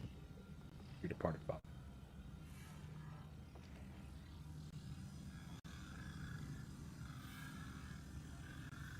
With reference, Archon, this fascination with Meridian cannot continue. It's the key to our future, Primus. The human knows nothing of its true power. Even we don't fully understand it. Our orders are to exalt this cluster, not study the remnant. Questions are being asked about your judgment. Questions that come from the highest levels. The answers will be clear soon enough. With Meridian, we can transform every world in this cluster to a wasteland. Either the subjects submit to exaltation, or we will use it to annihilate them. That's what we're gonna do? Has opened the door. They're basically turning it into a super weapon. Now Trying to make it turn into a super weapon. First to cross the threshold. We must seize Meridian before it does. Like all lesser creatures, it mistakes a battle for the war. It doesn't know its weakness. Mistakes a battle for the war. Its potential. I like that. That is a good... The Archon saw my memory flashes? Good. He got that from my implant? His device went deep. Our connections were wide open when Sam killed you. He'll know how much we need Meridian. We have to warn the Nexus. We have to move. Okay. What now? Dissension in the ranks. I can speak to the leaders on the Nexus, but I'm not going to do that yet. Pathfinder. I have email. I have a lot of email, apparently. Where is Drac? Should probably talk to Drac, huh? Oh my god, I have email from my entire crew. Oh, okay. So Jaal wants me to meet his true mother. Ryder, I've been telling my family about you and my time on the Tempest. I'd love for you to meet them and see where I grew up. See my true mother, Sahuna, is especially interested in meeting you. Next time we're on Havarl, let's stop by. Okay. Cash is concerned about Drac. I'm worried about my grandfather. He likes to act tough, but he's still an old man and he's been through a lot. We just talked. He said he's fine. I could tell he's hurting. After I nagged too much, he promised to go see your ship's doctor. Can you do me a favor and make sure he does? I need him alive a little longer, please. Thanks, Cash. Okay. For inspiration, Ryder. I thought about our talk after Lusitania, or the Lucinia. Not Lusitania. Got Titanic on the mind, like most of the world right now. After the Lucinia. Got some inspiration. Come chat next time we're both on the ship. Sure. I'll meet Jill from Gil. Hey, next time we're on Eos, I'm meeting up with my buddy Jill. Love to meet you, and I kind of said you'd make an appearance. So don't make a liar out of me. Gil. Okay. From New Tuchanka, troubling Kett activity. Pathfinder, Nakmor scouts recently returned with a troubling report. 2 Kett ships crashed on a plateau on Eladon after taking damage flying through the Scourge. One scout swears she saw one of the ships firing upon the other as they went down. They were unable to verify this claim. There are other survivors from the crash. The desert will quickly claim their lives. However, we believe the circumstances surrounding the crash unusual enough to warrant bringing the attention of the Pathfinder. Nakmor clan of New Tuchanka. Alright, we can do that. Start next time with that, maybe. Well, we'll see. Maybe we'll get to it. Wisdom from Moshe Seifa. If you intend to fight the Kett, you should understand that enemy as we do. There are still a few of us who remember what it was like when the Kett first came. Our lives changed once we discovered their true intentions. Learn what our elders have to teach you. I've told them you're coming, and given you the means of finding them on Aya, with respect, Moshe Seifa. God, there's a lot of this. So what did I think of the Titanic thing? Obviously, a lot of corners were cut with the submersible. Which is, unfortunate. That said, I think that who was it? The guy who actually went down there, who was really dismissive about safety concerns. That's, well, if you're going to be too concerned about safety, you're never going to do anything. So you've got to take a risk sometimes. I think he was absolutely right about that. I think that it really does bring home a couple of things. First of all, that yes, you really shouldn't be too obsessed with risk. That if you strive only for safety, you'll never do anything. But at the same time, moving forward with an attitude like that, it necessitates that you actually are ready to face the consequences. Right? I don't know if he was. I don't know if any of them were. I think so, but I'm not sure. And it was horribly tragic what happened, but a lot of it was through a kind of, I'd maybe say recklessness, certainly negligence. And I think a lot of it also had to do with they were trying very hard to cut corners. They were trying very hard to be. I mean, there were a lot of the statements about how we wanted to be inspirational. We didn't want to have expertise on the team, and they were really obsessive about for lack of a better term, their ESG score, sort of thing. And so I think that disrupted their ability to be effective in their designs and their practices, etc. Now, as for everybody like ghoulishly mocking their horrible deaths as it was happening, I don't like that. That is, I think that's indicative of a kind of vice, envy mostly. Now, yes, there was a kind of hubris involved there, thinking there was a kind of hubris involved, but no more than the hubris that a lot of people have and perfectly well get away with it. I mean, people have been taking submersibles down to the wreck of the Titanic for decades now, and this has seldom been this kind of a problem. The problem is more so that they were willing to, that they took more of a risk. They took too much, what turned out to be too much of a risk. They balanced the risks wrong. That's all. I think a lot of the people who are like pointing and laughing at these people dying because they're billionaires, I think that that is generally sad, envious kind of people. And I think it's indicative that this became such a meme while we weren't even sure if they were alive or not. The fact that became such a meme, people were so readily making fun of billionaires dying, is really indicative of some of the really dangerous divisions and wounds in society. That people are so loathing of other people just purely due to envy. I think it teaches us a lot about ourselves and about the society in which we live. Mostly not good things.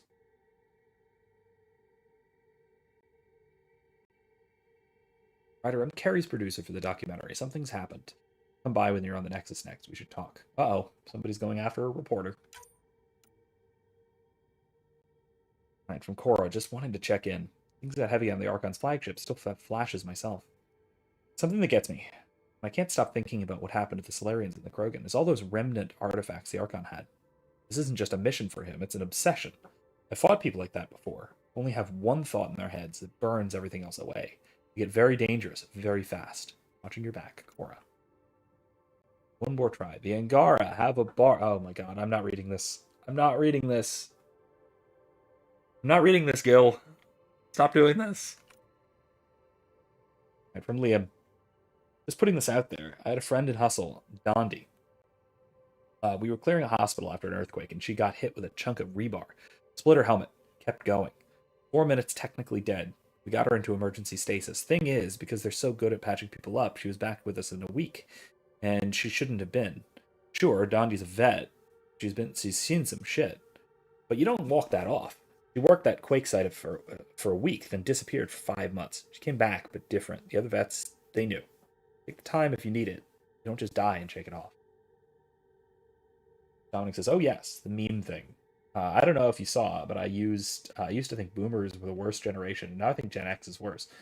Given the memes, it would seem that cruelty is the great vice of Gen X. No, I think that's more my generation. I don't think that Gen X were mostly responsible for the memes. I think that was mostly millennials and some Zoomers. I think that Gen X is probably the least bad living generation on the whole. I think that if there is a primary vice of Gen X, it's cynicism. That they're jaded and cynical, if anything.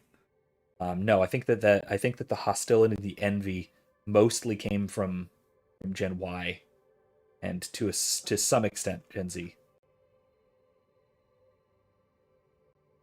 Yeah, I think that's.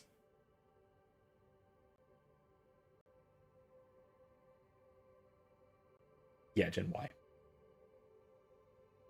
My generation, roughly speaking. I've been saying for ages that I'm ashamed to be a millennial, because we have some of the worst tendencies as a sort of generational group of people, both personally, ethically, politically, all in all, just sort of in general. A lot of my friends are Gen X, and they're better people than we are, than me even. A lot of them, I'll say. Because I share some of the tendencies of my generation, which grown up among peers. Thankfully, not all of them. Thankfully, I brought up quite well and managed to avoid a lot of the same pitfalls. But yeah, I think that I don't think that. Yeah, I do think that we are probably the worst living generation. Although I don't know about Zoomers. Hard to say. They're a really mixed bag because I teach a lot of them. Most of my students are Zoomers, and it's such a weird mix because some of them, if you've been my student, you either know who you are or you know who I'm talking about. Some of them, some of the best people I've ever met, and likewise, you either know who you are or you know who I'm talking about. Some of them are some of the worst people I've ever met. And there's very few in the middle. Gen Z seems quite radicalized in a lot of weird ways, and I don't quite know what to make of them yet. They're all still quite young too. The oldest of Gen Z is still in their early 20s, so I don't know. We'll see. We'll see how they wind up turning out.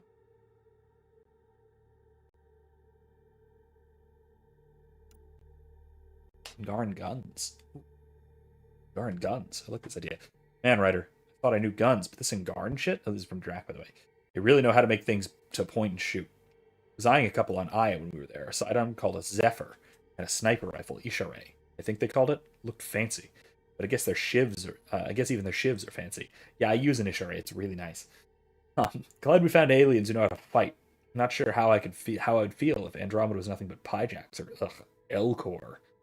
I'll take Kett over those chumps, Drac. Elcor are awesome. They go to war with giant rotary cannons on their backs. It's pretty badass. Dom says, I believe in Chesterson's right in saying that we should live the virtue most contrary to our greatest vice. Do you agree cruelty is the worst vice of Gen Y? Yeah, I think so. I think cruelty or... So if I'm going off of the sort of traditional list of vices, like the 7 deadly sins kind of vices, I would say that specifically cruelty I would specify to envy rather than to wrath. Because in my experience, most of Gen Y, most of our fellow millennials are not particularly wrathful. They are a little bit too slothful to be wrathful, oddly enough. But no, they can definitely be envious. Terribly, terribly envious. Envy, not in the sense of acquisitiveness. That would be greed. Not in the sense of wanting what other people have, but wanting other people not to have it because they have it. Hating other people for having things. For being better off. Dom says, Gen X cynicism leads to the Gen Y cruelty. But what does Gen Z embody? Gen Z is confusing to me. I don't quite know. Again, because I think they're oddly diverse in terms of their mentality. They aren't quite the kind of homogenous block that we are to a large degree. Not perfectly, because we have some exceptions, thankfully. But also how baby boomers and Gen X are also pretty blockish. Gen Z seems pretty oddly diverse in terms of viewpoints and ideas and such. Let's see. From Lexi. I'm encouraging all crew members to take up stress-relieving hobbies. Of course you are. She is a bit of a hippie, isn't she? Good activities. For painting. Jal, I'm writing you to let you know I've been receiving a lot of messages of congratulations from the Resistance members who've heard of our victory against the Archon. Not common knowledge, but it's hard to keep good news like that from spreading. We're happy. We're hopeful people who are granted new hope. Imagine the excitement. We conquer Meridian and heal the cluster for all of our people. Some nights I can't sleep because I'm dreaming of it. From about movies, writer Liam's been talking about a movie night, but when he explained it, it sounded lacking, at least compared to Angaran fits. Perhaps I can add what's missing. Come talk to me, John. The opposite of cruelty is love, which is the greatest virtue. Right? If and not just our greatest virtue or the greatest virtue that we should embody, it is the greatest virtue. Love is the virtue of all of the virtues. It's the foremost. It's also contrary to the most different vices. Love is contrary to envy. It's contrary to wrath. It is contrary to lust. It's contrary to partially it's contrary to lust, but also so are things like temperance. It's even contrary to pride. Probably most preeminently, it's contrary to pride. No, come on, why? What?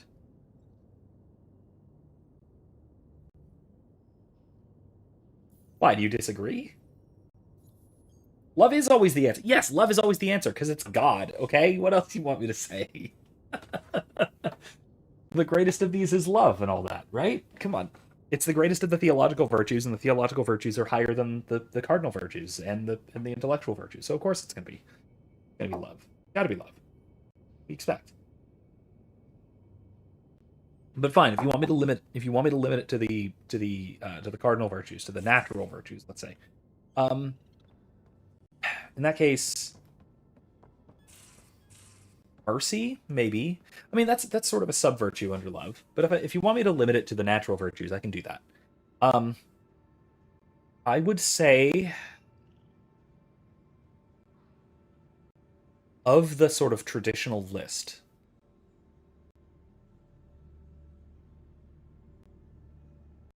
magnanimity is, I think, the best entree or counterpoint.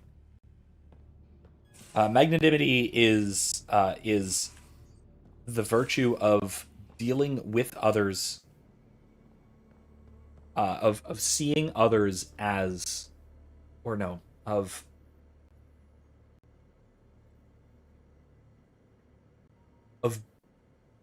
rejoicing in the right things to rejoice in, of resenting the right things to resent, and of giving to others what they merit. It's a part of justice.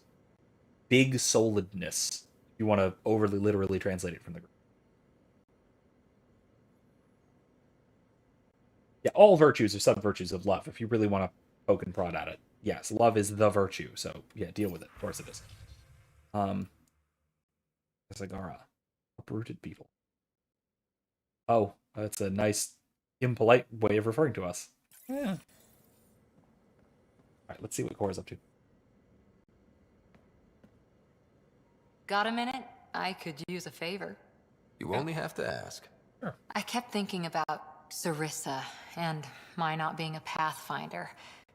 And the thinking turned into a project on Eos. Can you help me finish it? What kind of project? We're probably gonna have to do I'll this put the next nav week. points in the helm. Come along and I'll show you. Okay, cool. Do this next week. I think we're pretty much just going to pick up every possible side quest and talk to everyone on the Tempest Move your tonight. arm again? Readings won't change, Doc. Your prosthetics are syncing properly. Your neuropathy-induced pain levels are consistent. Hey, I'm used to it. It's okay. No, it's not okay. You keep fighting smart, you hear me? You don't have much left in terms of organ redundancies. Nah, it's fine. I don't mind. Alex says, whoa, magnanimity. That was super interesting. I talked to a Thomist the other day who said the same thing. I am something of a Thomist myself. Dominic says, do you Thomist all gather together and just agree on stuff before you engage with people? Yes, but I also have secret meetings with the Scotists who like to sneer and make fun of the Thomists and play pranks. I find myself in a weird place in terms of scholastic philosophy because I'm probably of the relatively mainstream among casual non-scholastic philosophers. I refer to myself as a Thomist, but if I'm talking to other scholastics, I'm not. I'm definitely not.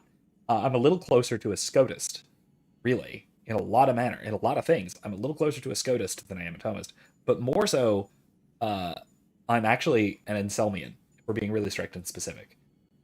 If you take almost anything from Anselm's ethics or metaphysics, that describes me to a T. I think Anselm got basically everything right. It's just that he didn't explore all issues nearly as deeply as following on philosophers a couple of centuries later, like Aquinas and like Scotus. Scotus, I think why I defer to Scotus a little bit more so than I defer to Aquinas is because, in large part, especially on a lot of his metaphysical commentaries and a lot of his ethical commentaries, is just commenting on Anselm. Wait, which SCOTUS paper? I haven't written a SCOTUS paper in ages. Have I? Been a while. no, I've read SCOTUS quite a bit. I've been reading some SCOTUS, and it's been a little bit. I was reading some SCOTUS near the end of the spring semester. Anselm, not Inselm. Anselm has this great little bit here. Let me find it real quick.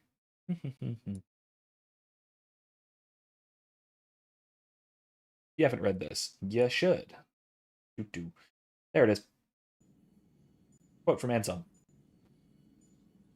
Put this underneath my face. There it is. No, I can't put it underneath my face. Darn. Fine, whatever. Not having a beard is not dishonorable for a man who is not yet supposed to have a beard, but once he ought to have a beard, it is unbecoming for him not to have one.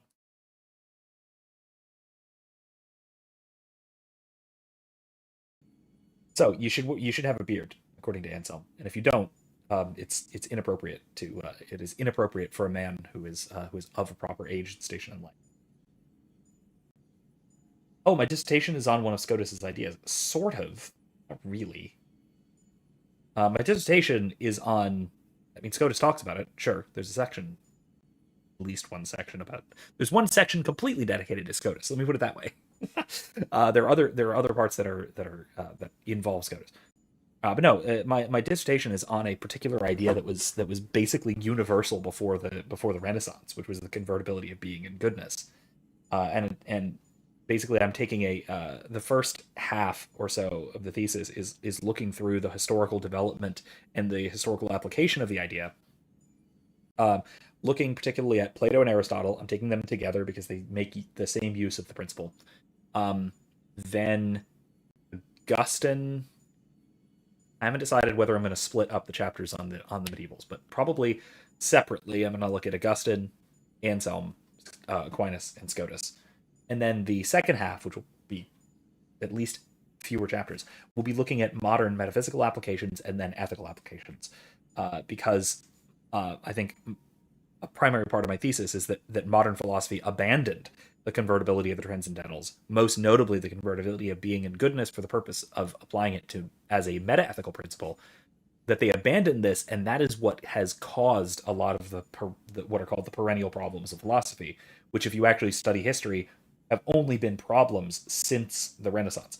In the medieval period, none of what we think of as the perennial problems were actually problems. They were all thought to have been solved since the pre-Socratics. Anyway, that's a very brief summary of my dissertation, which I haven't been putting a lot of work into just because I've been away from it. So I've been focusing more on teaching, especially just because I basically switched from focusing on philosophy of religion to focusing on ethics, primarily just because of scheduling switch aroundy ruse to do with what are the specific genetic requirements at St. Leo University kind of stuff. But because of that, I've been looking through and sort of research. But again, I've talked about this before, that my own research, I prefer to give my own research a backseat to my teaching. There are two kinds of professors: those for whom teaching gets in the way of their research, and those for whom research gets in the way of their teaching. And I'm absolutely the latter. I am a teacher first and foremost, and my own research is either supportive of that, it's there to support my teaching, or it's something that the department really desperately wants me to do, and I'm annoyed by it, and it gets in the way. That's my attitude towards professorship. Is I strongly prefer the teaching end to the research end.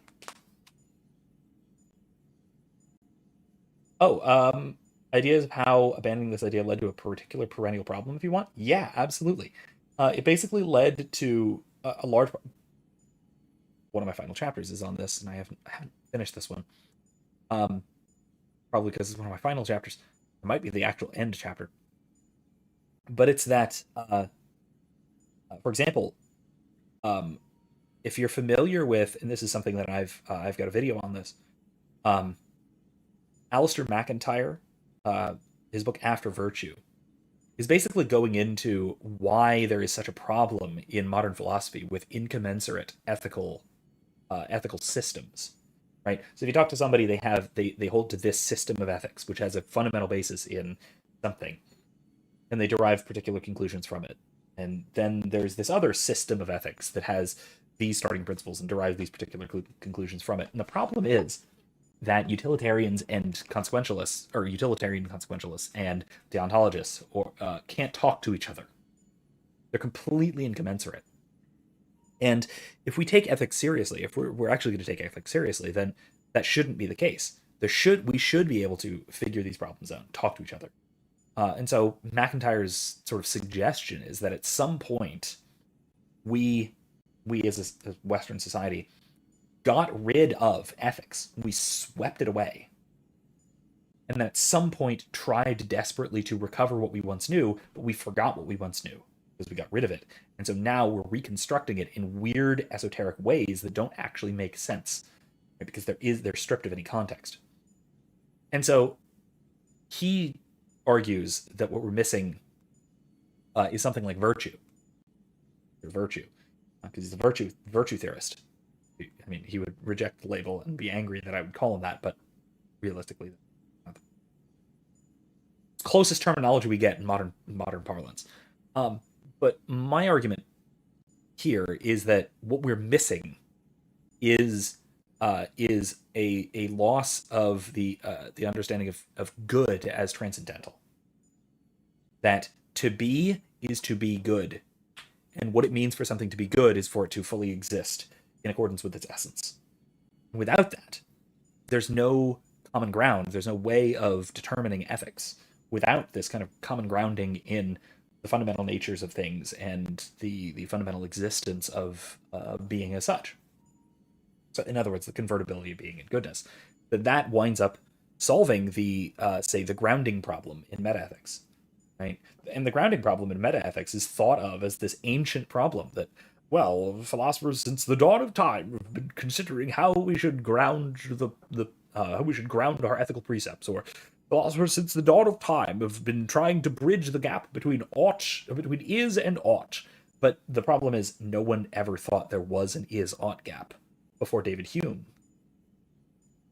Why is that? Well, it's because everyone, roughly speaking, before the 17th century or so, understood that to be is to be good, and to be good is to be. Or at least before the 14th century or so, because you can probably blame Occam for the deviation. At least partially. At least he started the trend. But yeah, I think that just solves the grounding problem. There is no grounding problem if you take being and goodness to be coterminous at their ultimate. Of course. This should be obvious, to the point where there shouldn't even be a problem to be considered. The same applies to a lot of metaphysical issues, like essentialism, essence-accident question, the essence-accident distinction, the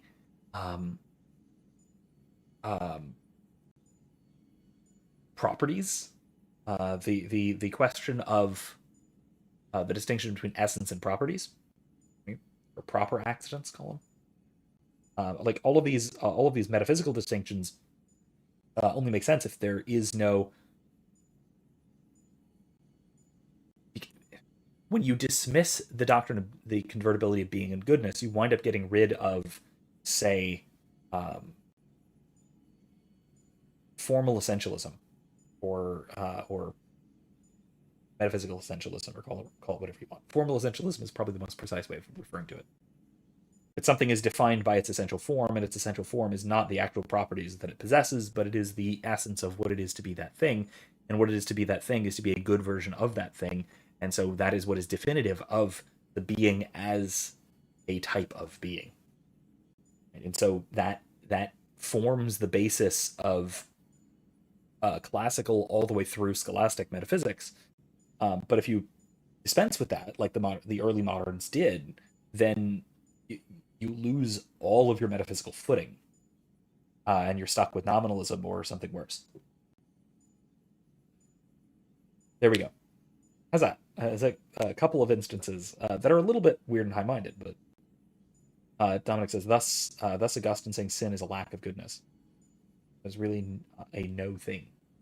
Exactly. I mean, this is the what inspired this project was like I said, I've talked about this before. My master's research was on the problem of evil, and then this sort of developed from that into looking what's the alternative, right? What is the sort of flip side of evil as privation? Well, it's being as good. It's goodness as being, the opposite of privation. So that's, I think, what we really need to recover. It's not enough to say that evil is a lack of being. Okay, well, what does that mean? If you don't have a clear idea of what being is, you need to. Being is goodness of a particular kind as it applies to the particular being, lowercase b. Anyway. Everything okay? Drac. This looks... Or Drac. Like a lot. He's old. It is a lot. Just nothing he didn't already know about. He's old. What do you mean? He's fine, just old. There you go. And missing too many parts. And too stubborn for his own good. You love me just the way I am, Doc. Don't get off that table until the scan is done. Can I ask what happened? Arm, side, hip, part of my leg. Strain balancing threading across my spine. It's all prosthetics and implants. That's... a lot. Yeah. Made it through the Krogan rebellions. Watched my culture disintegrate. Survived centuries as a merc. And all sorts of pirate shenanigans. It was a long time ago. 1,000 years of combat experience. All it took was one idiot with a pack of frag grenades. But you're here, still standing. You survived. Yeah, but surviving ain't always living. I hit some dark moments. Implant rejection after implant rejection. Prosthetics not syncing properly. Everything hurt. A lot. All the time. No purpose to anything. How did you deal with it? I didn't. I fell right into that pit. Almost. But then some shaman shows up. Drops the tiniest little baby girl in my lap. This one's dying, he said. Not worth the trouble, he says. Useless is what he meant.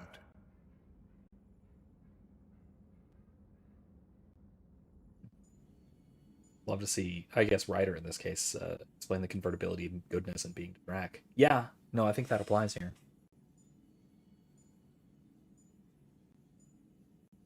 I mean, it applies to the question of whether life is worth living, even if life is full of pain. Because there is good to being. Because being itself, to be is to be good. And even if that being, that existence is missing a great deal of what it should have, it's still good insofar as it exists. And that's valuable, innately valuable. And this is why, for example, this is why suicide is so horrifically wrong. It can only result from a deep, deep misunderstanding or rejection of the world as it is. Which is, I think, why we see an increase in suicide. And I think over the long term, it's just sort of gradual trend. And I think a large part of it is because of a lack of understanding that the world is, and our lives are, fundamentally good and fundamentally... And that comes down to this convertibility of goodness, that to be is a good thing. Being is fundamentally a good thing. That no, it is impossible for the bad to outweigh the good. So long as anything is at all.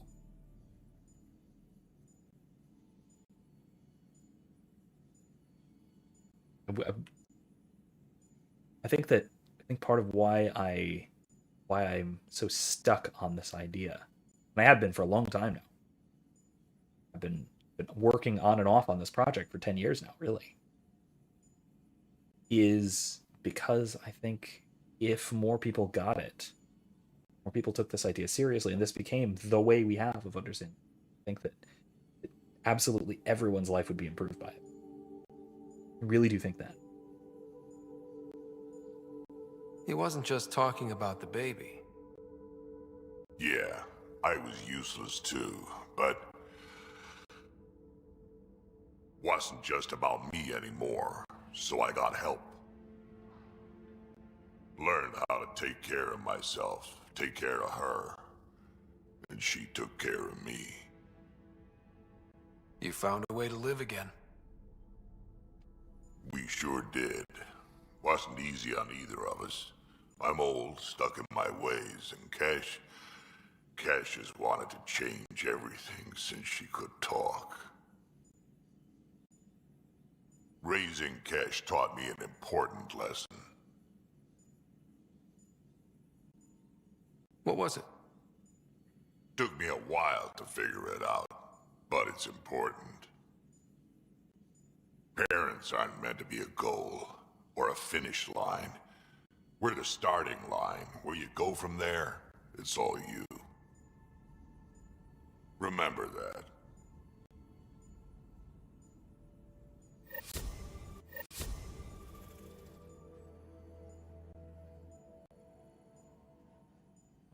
That was very topical too. That aligned very well with what we were talking about. Let's see. We need to talk to Jal about something a lot less deep, and then we need to talk to Gil about something moderately deep. Let's talk to Jal real quick, and then we'll go talk to Gil. Liam's idea about watching vids together. Movie night? He delayed again, out of respect for the Krogan. Good. From what I've seen, your vids are flat. They're only seen and heard. Angara vids use tiny electrodermal signals. You feel it through your skin. I spoke to Gil. We have time to rig up a system to mimic it, if we can acquire the right components. Cool. That sounds amazing. Let's do it. The components we need should be sold on Aya. Let's be vigilant. I will say, this game's obsession with movie night is reminding me a great deal of Star Trek Enterprise, which I also happen to be watching right now. I'm watching through Enterprise, and there's this running obsession with movie night, even in the most dire of situations. You realize that even if I do find it, it's gonna cost you. And you know I'm always true to my word, so just get it done. I'm hearing the Kett activity's down. I bet the Archon's still nursing his wounds. That means he can be beaten. The Kett can be beaten. People are waking up to that. Didn't sound like you were discussing Kett over comms when I walked in, though. Wasn't. I have a friend keeping a lookout for a lamp. One brought from home, but stolen in the revolt. I didn't think you were so sentimental. I'm not the only one. Suvi has her father's antique instruments, Cora her Asari prayer book, and Liam has the junk that Liam collects. These things are important. They remind us where we came from. I know what you mean. I never want to forget what I left behind. Even as we look forward to the future. Yes. So what's so special about this lamp? It's awful. It's got a butt-naked Asari for the stand, and she's holding a moon. One of your prized possessions is a really ugly lamp? Why? The foreman at my first job had this lamp. When he was mean, I'd focus on it so he wouldn't see me upset. Now I keep it so I remember where I started. Most of my life was doing stuff to Did you survive, steal it taking from him? shit from assholes, or being one. I don't have to do that anymore. I can start over. Something honest. Do you really want to start over? After everything you've been through? I don't know. The point is, I have the choice of changing if I wanted to. For a while, I didn't care that I'd lost the lamp. Everything was a mess, and it just didn't matter. But we've made progress, Ryder. Small things matter again. People are daring to dream.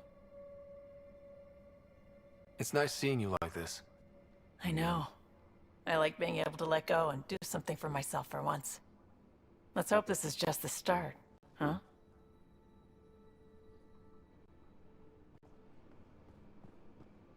Good to see people with real hope. Even if it takes the form of a weird naked Asari lamp. Alright, let's see. Hey, you're 2 for 2. What do you mean? 2 times face to face with the Archon. 2 times you spit in said face. Figuratively speaking, of course. We were nose to nose this time. Some spit might have hit the mark. That's a two-way street, Ryder. Ugh. Bastard's trying to exalt us all, huh? That's what all this is about? Could be.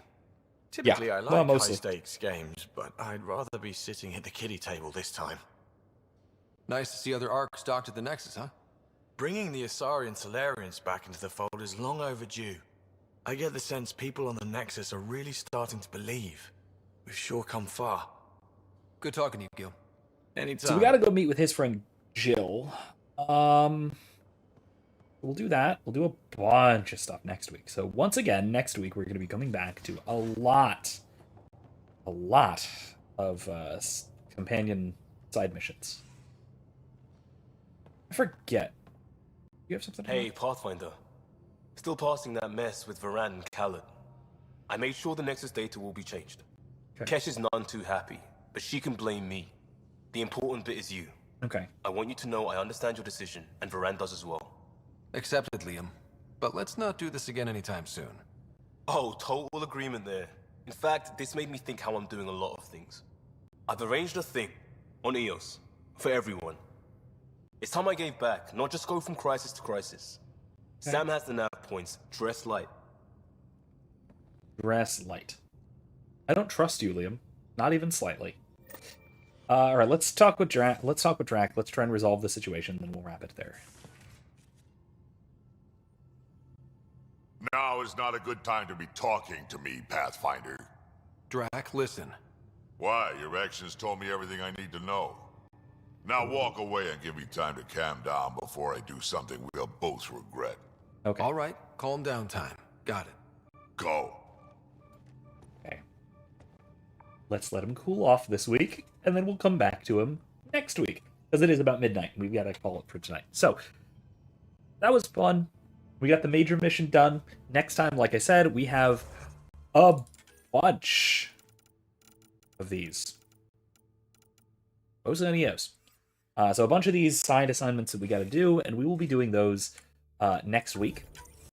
So once again, we'll be back to some side quests before we come back doing some main story quests. So thank you all so much for joining me. I had a great time. This is a fun mission, and we had some great discussions. Really enjoyed it.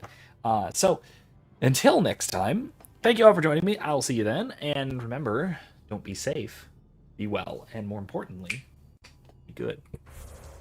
Hey, everyone.